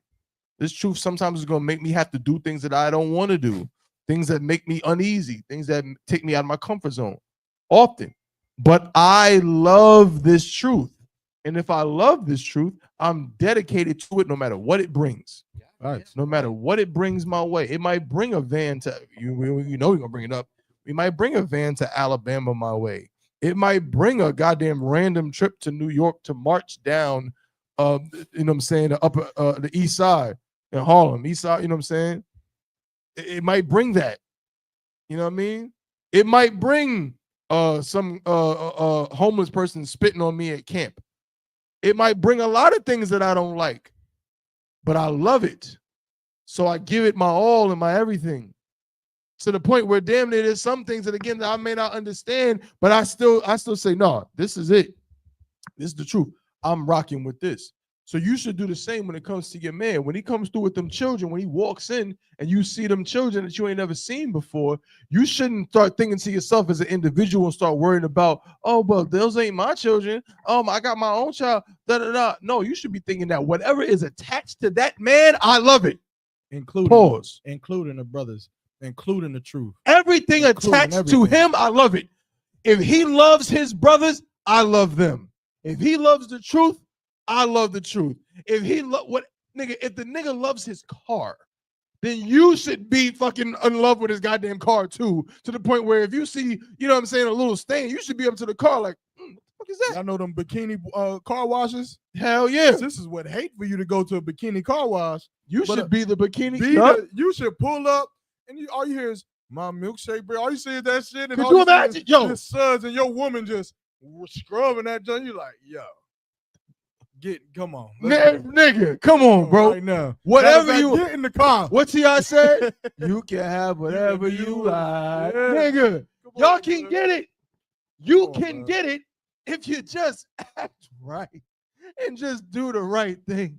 And then what kind of love is a love that you get for cheap? And that's a lot of things. A lot of sisters are trying to skip the work. Like you want to skip the work, but get cheap love, and then you wonder why. You're dealing with a man who ain't good for nothing. After you had sex with the man, the sex was great. You had sex with him, you met him in the club, you talked to him you thought he was attractive, you had sex with him, the sex is great. You want a promise ring, you want this, you want that, but then he ended up not being nothing. He ain't shit, he ain't good for nothing, ain't got no goal, ain't got nothing that you even align yourself with, and then you consistently wonder, how do I end up in this situation? It's because good things don't come cheap. Right. Good things come with a little bit of work. That's right. You want a man that's gonna work and die and sweat for you, well then, baby, you're gonna have to sweat. You're gonna have to work. You're gonna have to go and get it. You better choose that man. Now, if you listening to me, you better choose a priest. If not, you're not a priest in the Israelite school of UPK, where brothers are by far from being perfect. Don't get it wrong. I ain't saying that brothers in his all the way perfect, brothers all the way got it right from being an Israelite, but I will tell you one thing that's non-negotiable. This is something that you cannot negate about the brothers in the Israelite school of UPK. These brothers in here have a conscience, and their conscience is aligned with God, and they have God's conscience. Meaning what? If they have a demon that says that they should beat on a woman, they're going to have something else coming. You don't want General Hyman finding out that you put your hands on your woman. Oh my goodness. That's something that I pray you understand. That's something that'll burn at your conscience. If they have a demon that thinks that maybe they should smoke weed, a demon that thinks that maybe they should, sleep with whores or sleep or do any kind of manner of wickedness, we have a conscience that'll fight against it. You go into the world if you want to and go sleep with Day. Nigga, matter of fact, no, don't do it. I'm with you, but after that, go sleep with Lashawan Quadash named Israelite in some fake Israelite group. But you say they will argue they have a conscience too. No, they have a conscience. What conscience when they getting pegged? Yeah, I mean, yeah, with Sakari, if we're gonna shift gears, but yeah, but this the drive. I'm just saying, but go ahead. Yeah, this is drive the point home is this, a lot of sisters will look at the Israelite and then say, they're no fun, right? Or which is not true. Especially if you meet my brother right here, Magawa. This brother is gonna have you outside having a thrill ride in your life. Just wake up 4 a.m. on a roller coaster stuck. Like, we were stuck 4 a.m. How the fuck is that? Right. But that's not the point. Is this? You understand? You want something good, you don't have to work for it. Now, what you think? We got room for one more? I mean, let's hit the Carmelo. We gotta hit that. It's hot and red. That's a little. No, I mean, I think we can dim it down. If you want Discipline. Let's do this. How about we just comment on it real quick and get it done? Okay, real quick. What's the last one? We're gonna pick a last one, but the Carmelo Anthony situation. Real quick, y'all can break it down for me. I know I was giving the homework. What's the comments talking about? We got anything we got to read? Nah, sisters just coming in just saying, some sisters saying, why couldn't the husband just let his wife know? That would be Lawaya. I broke that down already. You said that? I think you might have. I think I broke that down already. But to a woman, it would still be his fault for not communicating, regardless of how it got to that point. I'm gonna be honest. I think that'd be bullshit, bro. Check my bag. Cause yo, bro, I got the lightning too. Salakia, on the topic. Can I just say this? Mhm. I have seen women do ridiculous things for Yeah, a and man that they like. That is a nice bag. It's Coach. Yeah, it's Coach. And they got long money. God. And a long precept book. What? I have seen. You see, it's like a portable charger. It should be in there. Look inside that green bag. The green bag. Why am I captivated by this Coach bag? This nigga's like, I'm like, look at pause. I'm like, looking at it like I can't stop.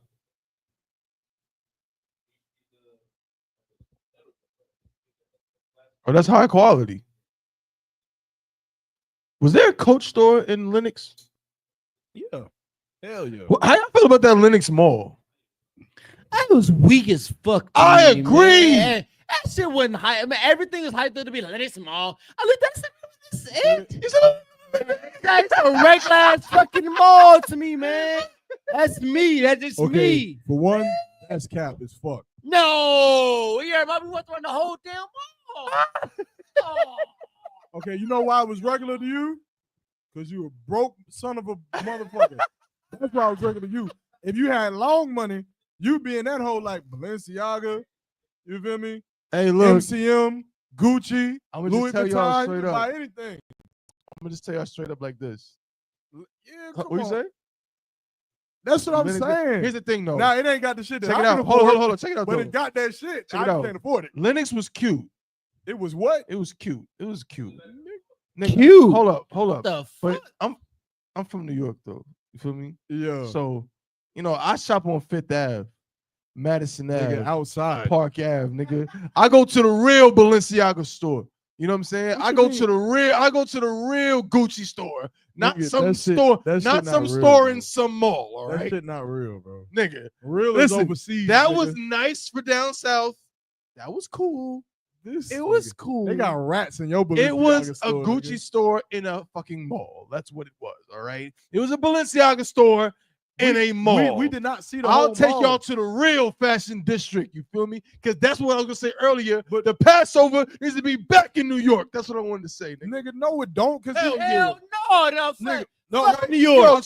Yo, I'm not saying. I said Bro, fuck New I'm not York. saying no, it don't. But I'm saying when we had Passover in New York, didn't nobody go to no motherfucking 5th district, Con. because y'all didn't ask to go. nigga, because Hold nobody. on, wait, wants No to one go. wants to hold go. Hold up. I'm about to cut y'all niggas right now. No, the Go hell ahead. you not. Somebody show me Lenox Mall in the fucking itinerary. Show it to me. I show it to you in the text message when we said we was going. Nigga. From my sister, not from the ISUPK, nigga. She in this ISUPK, ain't she? But guess what? That means that we need to make that itinerary for New York, nigga. No, that don't mean that. Yes, it does. No, it doesn't. That means you had your shot. You had a whole bunch of Passovers in New York, and you never said nothing about Fifth Ave or none of that bullshit. Because we didn't. You dropped the ball. Because we nigga. didn't know nothing about an Nah, itinerary. ain't no, you wasn't didn't nobody know talking. Wasn't nobody talking You about an didn't know itinerary. nothing. Wasn't nobody You talking didn't about know an that. Nigga, itinerary. you dropped the ball. Bring the man. Passover back. Man. I don't want No, it. la. Passover in New York. Oh, bring it no, back. no. I'm not No. saying don't bring it back to New York. I don't have a problem with New York, but just cut the bullshit. Ooh, wee. What is perimeter Hey, mall? bring it home. Hold on. What's the Sister Sienna said? Perimeter. What is perimeter mall? Let's Google it. What is that? Perimeter mall is better Better than what? than Lenox, Yeah, that's in Atlanta, Georgia. but do it got that shit though? It got Foot They Locker. got that shit on. Put that Oh shit yeah, on. like every mall. nigga, the mall in Snow Hill, if there was one, got Foot Locker. It's really a hallway in Goldsboro, but nonetheless, it's in Dunwoody, Georgia. Okay, what's in there? What the fuck Let's is see, let's Dunwoody? They got It's in Von. Dunwoody. They got Dunwoody. They got Von Moore. Van They Moor. got- got a Cheesecake Factory. Hold on. She said Lenox is They to got- me. Is that ass? Look, they got ass. they got Nordstrom's. They got Brook Brothers. Do they got new Neiman's? Neiman Marcus. If it got Neiman Marcus, I'll respect it. It does. No, I know Lenox got Neiman, but I'm saying it's more. This is what I'm talking about. If it don't got Neiman's, I don't know. I don't really know how to tell. You But gotta have Neiman's. I don't think that would make the mall. I think that the layout of the mall makes the mall. You mean the layout of the mall where I charge my Tesla and they charge me an extra $21 because No, I don't care. I'm not talking about that mall in particular. I'm saying in general, what makes a mall cool to me is the layout of it. you like South Point? South Point is good. South Point is a decent mall. I like Yeah, South Point. I like can't South lie. Point. It's like an outside part where you could go and it's chill, and it's not too much. I Yeah. don't like too much mall. Shout out to South Point Mall. Like, Yeah. yo, don't sleep. Yeah. Don't sleep on that Durham. Like I feel like instead of I like South Point more than Crabtree. instead of having like one big ass mega mall, Mhm. like just have a nice mall here and then just do another one somewhere near, like somewhere else, Yeah. and then another one. I don't like too much mall because it's like feel like Disney World now. I don't want to see everything because my legs hurt. Because your legs hurt. I'm tired of walking. Jesus Christ. I like a good mall. This is the last time I was at Lenox, they were shooting. That's kind of what I was expecting to happen. I can't You know lie. what I was expecting? What's up? I was expecting like some fucking YouTubers to come out and be like, "Let me test the diamonds in your grill" or some shit like that. Yeah, That's what I was kind of hoping. but was it gonna didn't happen. I was hoping it was going to happen. What? So you can go viral because your shit fake? I wouldn't go viral for that. What'd you go viral for? It probably wouldn't get uploaded Why not? because they're gonna be like, "Damn, this isn't funny because it beeped." Because my shits are not fake. But what if it didn't beat? It's not possible. I think it can happen. It can't happen. Nigga, hell no. I'm like, give me that shit. Give me that shit. I'm like, nigga, this shit ain't even on. And then punch him in the face or something. Hey, man. You know what? I didn't see a lot of homosexuals there either, dog. Like, it's crazy. In Lenox? I did not see it. But that's what I'm saying. That mall was kind of like, okay. What day was it that we went? Friday.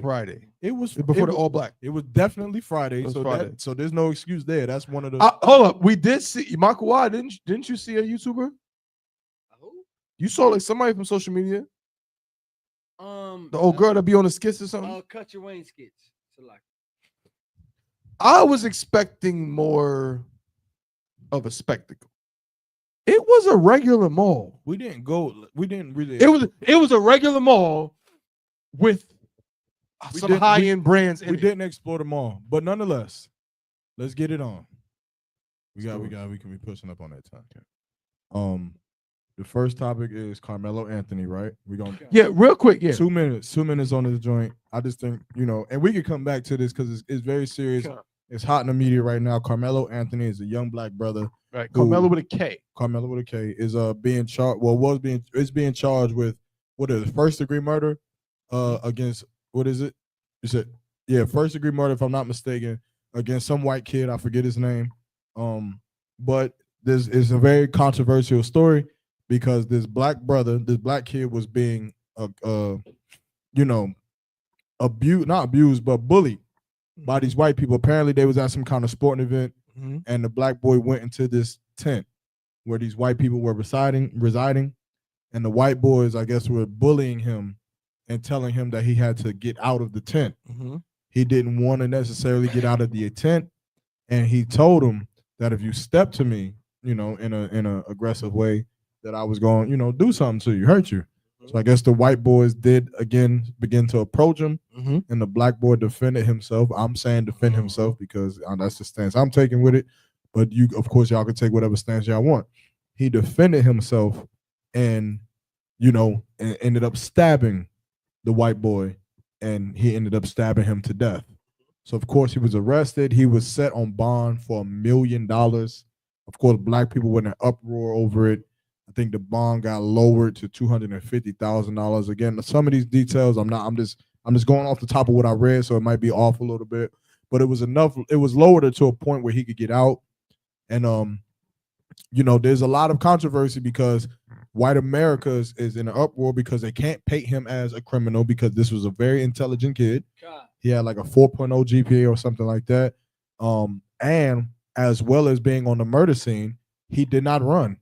He did not stab the boy and run. He stabbed the boy and stayed right there for the police to come and then pleaded that this was self-defense. So, white people, white America cannot paint the picture that this is just some thug, some crazy, psychotic, goon nigga. This is a respectable young black kid in white American eyes, but yet they still have to find a way to portray him as a monster. Right. And that is where we are today. Also, he got all this money from black people sending in resources and support. So now he's got this money. He's out of jail. He's buying up houses, buying up cars, so on and so forth, living his life. But white people are upset about this. What are y'all thoughts about this? Okay, Marco. My biggest thoughts on this: the white man is the goddamn devil nobody speaks of, man. Yeah, right. Man, it's so much fucking wickedness, man, and the way they portray our brothers and sisters, and what I'm going based off is what Captain Zarek said last night. See, the way they portrayed this brother is, oh, he shouldn't stand up and all of this. But when he finally stood up and said, man, I ain't going for this shit, guess what Captain Zarek said? He said, man, hell yeah, man, because guess what?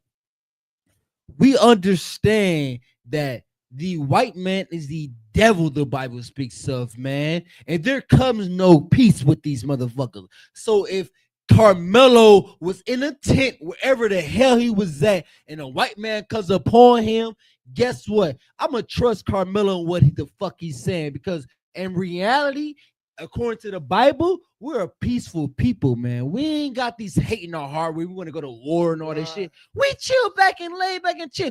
In reality, we really want to drink our drink and just do what the fuck we gotta do. But these oppressors make us evil and wicked. Because guess what? Carmelo had to defend himself. I mean, when I couldn't find out, Carmelo didn't have a knife. Guess what he had? He had a track cleat. And so if you know about track, you don't wear your track cleats every fucking where walking around the track meet. You walk you put your track cleats in your hand. You walk around your flops, whatever the fuck you got on. So guess what? He defended himself. He defended himself just like he's supposed to. But guess what? He stood up against oppression. People don't like that. You know, white people don't like that. Oh, you stand up against. Guess what? Fuck you. Guess what? Fuck you and fuck what you stand for, because we've been bowing down. We've been going through your bullshit this whole time, and we're tired of it. So you know what, Carmelo? We understand what the hell you went through. I'm not mad at you, but I do support what you did, brother. That's all I got to say. Shalom. No, it sounds about right. I don't have much to say on everything I said is on point. I just think it shows a double standard. It shows a double standard because it was some oppressor, Kyle Rittenhouse, you know what I'm saying, something like that. Oppressors, you know what I'm saying, and Uncle Tom Negroes make excuses. Yeah. You know what I'm saying? But because it's a black man, if a black man resorts to having to unalive somebody and what he believes is self-defense, then it becomes a problem. But aren't they the same people that yell Blue Lives Matter? Right. Because y'all say that, that oppressor in that moment believed his life was in danger. Mm-hmm. You don't know what was in this young man's head. He probably, and rightfully so, felt his life was in danger. So if that's what he felt he had to do with something. Now again, I'll keep it real and be across the board. I'll land my plane. But yeah, I'm sensitive to the plight of anybody who loses a young child, the oppressor who was killed. You know what I'm saying? I'm sure that his family is grieving. Mm-hmm. I'm sure that, maybe he didn't think it was as serious, or who knows? I don't know that, but I know that it's just probably tough on his family. And, you know what I'm saying? And it is sad for them as well. You know what I'm saying? But the reality is, if you can say Blue Lives Matter and you can understand that a person who feels threatened has a right to defend themselves, talk to him, Tabawan. And maybe we need to be more receptive and understanding and teach our children not to posture themselves in certain ways. And if this young man felt his life was in danger, then he acted appropriately, and that's just what it is. That is not a criminal act. That's facts. I think that I would more or less agree with Tabawan. I think I would just only add this point is that, when it comes to America, they push that there's so much, non-racism in America, like it doesn't exist. And that black people are, just living in a fairy tale world when we speak against racism as if it's been abolished, and it hasn't. And this story is beautiful because it shows you that racism absolutely exists. Why do I say that? Because I thought we were all American. Right. Why is there such a racial tension behind this case? Why is this such a white versus black thing? That's I right. thought we were just all American. This should just be a homicide case. Right. Just be a regular homicide case. One kid kills another kid, and America should be able to go to sleep at night. But see, here's the problem. The problem is this: as much as white people tell you that you should not feel racial tension, they feel it. They feel racial tension. The problem with us, or the problem with America, is that they know that even though racial tension exists, they're always on top of it. They're always the one who is shooting the gun. They're always the one who's giving the oppression. They're the ones giving the ass whooping. They feel the racial tension, but they tell us that it doesn't exist. But the second that it backfires on them, the second that black people defend themselves against their people, now that racial attention, they feel it too. So black people, you should take Carmelo Anthony's situation and never be afraid to say fuck the white man for what they do to your Damn right. You should never be afraid to say it. Every time that white people do anything to black people, you should say fuck the white man. Damn you should right. say to hell with the white man. Damn You should say, right. I'm gonna support our brothers. I'm gonna support our sisters. Why? Because when this brother did what he did to their children, what did they do? They said to hell with them. Damn Because right. of the color of his skin, not because it's just homicide, not because this is just a random attack of violence, but because the color of his skin matches your color. So guess what? Maybe we should be colorist. Maybe to a certain extent. Maybe we should see that pale skin and say, you know what? I ain't getting with that. That pale skin, nah, to hell with that. That pale skin is wrong. That pale skin is not like my skin. That's right. You understand? And of course, in the UPK, we know that we're not colorists. We deal with the Nation of Islam through bloodline. But I'm talking to those because we're Israel. So like, Damn right. I said what? He said Islam. My bad. Israel, Salaga. But we know that through the bloodline, we belong to the Nation of Israel. Whether you light skin, dark skin, whatever you want to call it. Right. But the white people, they look at your color of your skin. You understand? Because they ignorant to the truth. But this is a good story. And black people should wake up and realize that there is a such thing as racism. There is a such thing as racial tension, and there is a race war. There is a war that is not brewing, is not being brewed. It's something that is spilling over, and we've been in this pot for so long. Brother. And now it's time to get out of this pot and get ready to weather this storm that's coming, because racist white people are getting ready to fight back for their sons. Now, what are black men going to do for your sons? What are we going to do for our daughters? Who we going to stand with? We going to continue to serve in Esau's military? We're going to continue to serve in his police force? We're going to continue to serve in his Congress or his Senate or his governor's office? Or we going to get with Commander General Yohanan in the Israelite School of UPK and serve black and brown people alike in the truth, serving the Most High? What are we going to do? That's the question that's on the table. That's the question. Damn right. For every black and brown person out there, look at what Donald Trump is doing in the prison of El Salvador. And what's that, Cohoc prison? I forget the name of that prison. What they doing with the Mexicans out there, man? Deporting them Mexicans without due process and saying that they're illegal immigrants, saying that they're criminals, but not giving them the opportunity to defend themselves in court. Why? Because America is treating them as if they're not human beings. But black people, don't be stupid. Don't for one think that you should side with America and think that that is correct. That's not correct, because you know, or you should know, that in history, America did the same to you. They taught you that when America said in the Constitution that every man was created equal, they said that black people was what? That you was 3/5 of a man, that you was property, that you was worth, that you was valued no less than no more than a cow, than a dog. They doing the same thing to the Mexican brothers today. So now Mexicans don't have right to due process. Donald Trump is a piece of shit, and the white man is the devil that the Bible speaks of, man. That's Black right. People gotta wake up and see that. Otherwise, we're gonna keep being victimized by his oppression. Fuck him. Damn right. You either play the game or get played. Damn right. In the game. That's the only thing. You can keep pretending that it's not real. You can keep fantasizing that it's not real. But every single day, there are more and more things that show you what's happening and what is real. So, this should be a wake-up call for our people. Absolutely. You know what I'm saying? So the water for that. Well, so I couldn't say it any better than Yarma. He just broke it down perfectly. With that, I think we had a good show, man. I think You good there? I think we good. All We right. good right there. I know we was gonna kind of go into the other thing, but I think we should save that. All right. I think what you think. No, we good. We good. We good to I think it's go. a perfect. We ended like a somber series, but good note. I really enjoyed today's show, man. We talked about laugh, talked about some heavy stuff. We did talk a little bit of everything.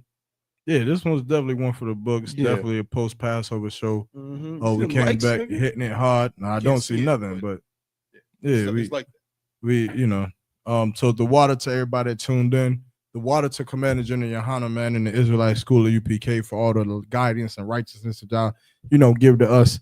And Captain Iron Thok for being over the zone in North Carolina. All the brothers that's in the zone, all the officers of 5,000, all the troopers and the young and the sisters that's in this. Oh, Slaki, by the way, too. Also, post Passover cookout. Yeah. Post Passover cookout, man. Yeah. If y'all in the area, man, make sure y'all come out, man, to Snow Hill, North Carolina. I hate saying I get it. Ain't nothing wrong with Snow But, Hill. make sure y'all come out there, man. We having a post Passover cookout. Something slight, nothing too big. Just gonna get on the grill, man, and just, drink some Hebrews and just, Yep. talk to one another, man. Get ready to hit the week strong and attack this nation, man. And, just do what we do, man. We're gonna have a good time. So if you in the area, just hit me up or hit any of the brothers that's in this area up. You can get in contact with us or go to ISUPK Eastern Carolina, ISUPK Durham, North Carolina, whatever the case may be. And make sure y'all get there, man. We're gonna have a time of our life, bring some of that Passover flavor back to Eastern Carolina, man, as it was there last year. But again, the water, everybody that tuned in, the Unchained, y'all were rocking the house tonight. Y'all was in the building. Y'all came through strong. If you want a CBP Javelin sweatshirt, after we, dally up the video, I thought one, I'm sure is probably gonna do some work with the video, and when we post it, I might do, a raffle, or I don't know, I might just set it out for sale just for those who want to rock it and just support. I ain't decided yet, but I will say this: there will be an opportunity for brothers and sisters to get one of these sweatshirts. If you want them, just stay tuned. You got to keep watching the show, and it'll be up there. We got a lot of things coming for the CBP. Be ready for the Instagram to get rolling out. The follow us on Facebook. We got the Facebook running, right? We're gonna get the Facebook rolling out, but right now we on YouTube. We about to be. We are on Instagram right now, but we about to start posting on the Instagram. So make sure y'all follow us on Instagram. I think it's like CBP_CBP. Chainbreakers_CBP. So make sure Chainbreakers_TV. Chainbreakers_TV. So make sure y'all follow it on Instagram. Like, share, subscribe all the pages. And then we're gonna do our closing remarks. Thaba, what you got? Most High in Christ, another excellent episode. Appreciate y'all, man. Listen, man, we want to bring y'all into our world more, and I'm trying to tell y'all, like, really, I'm not gonna be long-winded, but staying tuned in and plugged in with the CBP. Let me tell you, man, there's a lot of game on this show. We got a lot of game to give y'all, understanding different things, seeing different things. Of course, we entertaining as well. There's good content coming, good content on the show. We talk on, we trying to laugh together, man. We want this to be the show that you watch, you know what I'm saying, before you step out. We want this to be the show that you watch, you know what I'm saying? Like, you know what I'm saying? This to lift your spirits up when you get off that slavery, man. You get off that slavery, and you know what I mean, and that oppressor been, you know what I'm saying, doing what he do, and you just need something to uplift you and make you feel good in this hellhole, feel good in this oppression. We trying to be that, you know what I mean? So continue to, rock with us, help us out. Of course, you can always send donations too. You know what I'm saying? Do not think that in the CBP that everything is free. Nope. This table costs money. This tablecloth costs money. This background costs money. These mics cost money. This laptop costs money. These waters cost money. All of it. You know what I'm saying? And so again, we don't ask for much, but you know what I'm saying? If you want to send in a little donation of $1, $2, 50 cents, $5, $100, $10, $50, I don't care what it is. You know what I'm saying? You can send it on through. We got a cash app for the CBP, right? Yeah, it's a CBP 1969. Yeah. So $CBP 1969. $CBP 1969. I would put it up on the screen, but I don't know if I can do it fast enough. Pause. Hold up. Maybe I can do it fast enough. $. I don't know how to use a laptop. $CBP 1969. There it is. That is the cash app. $CBP 1960. That's right. That's correct. Count 1969, man. Shoot us a little something, man. Shoot us $1, $2, $3. You know what I mean? Just to help us out so we can get the show looking better. You know what I mean? Get some more strong. And we can do a La Yasha Allah together. All of these things we need for the CBP. So that's what it is, man. And again, we really, really appreciate y'all and everything that you do. You know what I'm saying? Oh, we already had one. I didn't even realize it was right there. I didn't realize the whole time. Donate to the CBP Cash App, man. It's $CBP 1969. We appreciate your support, man. Anything you guys is a blessing to us. We more than appreciate. We don't ask you to give money. We're not saying you must do it. You know what I'm saying? But if you do it out of the spirit, you know what I'm saying, of just wanting to aid us and just help us push this truth. You know what I'm saying? And push this I'm saying this joy and understanding, you know, this life to our brothers and our sisters, man. Something good to look forward to. Like I said, you get off the slave. I know what it's like. I just got off the slave. And I came here, and it was Tawab, man, to be with my brothers in the spirit of Christ. You know what I'm saying? The spirit of brotherhood. So if you want to support that, shoot us something to the Cash App. All right. But other than that, I don't got nothing, man. We had an excellent show. I love my brothers. My brother Makawai is a little bit predisposed at the moment, but that's all good. You know what I mean? We love y'all. You know what I'm saying? And I say shalom with that. What you got, bro? Shalom. Most High in Christ, man. Most High in Christ. We're going to leave y'all. And y'all want a funky tune. We're going to leave y'all out with a funky tune, man. I got to play this joint, man. That Lotto joint. Don Lotto? I got to play that Don Lotto, man. That's one of my favorite joints right there, man. Durham, Bull City's finest, Bull City's own. My brother's brother, which makes him my brother, man. Shout out to that Don Lotto, man. You know what I'm saying? So right now, y'all about to hear the joint, man. Let's do it.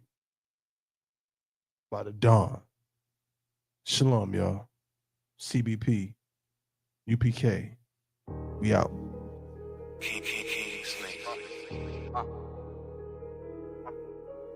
Nigga about to shoot y'all. If you wanna do it, let's do it. Yellow bitch and she feeling my wood. Hella strap with your fuck nigga wood. Straight out the hood, got the gang in this bitch. Them boys where that smoke, I arrange it. I don't cock on that bitch, I just aim it. I keep drinking this lick, got me faded. Call me a purr, and she say it's amazing. Rolling that dope, I'ma face it. Run to that money, I chase it. Chop got a kid, knock his fit off. I move that word like the real Rick Ross. She wanna fuck with a big boss. I got some rounds if you into that. Fuck all that beef, I don't talk on the internet. I catch your op and I'm internet. SD fuck a Glock and we spinning like ceiling fans. I put that work on a ceiling fan. If you need that work, go and talk to my middleman. She wanna know where that not at. I'm trying to see where that top at. Yellow bitches, she bad, she don't talk back. I just caught some new grams of that op pack. All this smoke to the face, I don't remember. I just know when I hold on that K, that bitch shiver. They wanted that street out of liver. How the fuck you the plug, you the man in the middle? Bad little bitch, she begging the fuck. She got that ass, it still ain't enough. I got that strap, if you nut, get you buck. I cannot play with my luck. I can't. In the trap, doubling up. This ain't green, that shit bubbling up. Hella got that shit fucking me up. Keep it still, we be running it up. Chopper clip bullets been like a bus. In the mode, that dick, I tucked it. Bitches up in my city, we ain't going for nothing. Slide down in your block in that Hummer. I don't hold it like this, I hold it like that. Show them boys how to fly with that thunder. If you wanna do it, let's do it. Yellow bitch and she feeling my wood. Hella strap with your fuck nigga wood. Straight out the hood, got the gang in this bitch. Them boys where that smoke, I arrange it. I don't cock on that bitch, I just aim it. Keep drinking this lick, got me faded. Call me a purr, and she say it's amazing. Rolling that dope, I'ma face it. If you wanna do it, let's do it. Yellow bitch and she feeling my wood. Hella strap with your fuck nigga wood. Straight out the hood, got the gang in this bitch. Them boys where that smoke, I arrange it. I don't cock on that bitch, I just aim it. Keep drinking this lick, got me faded. Call me a purr, and she say it's amazing. Rolling that dope, I'ma face it.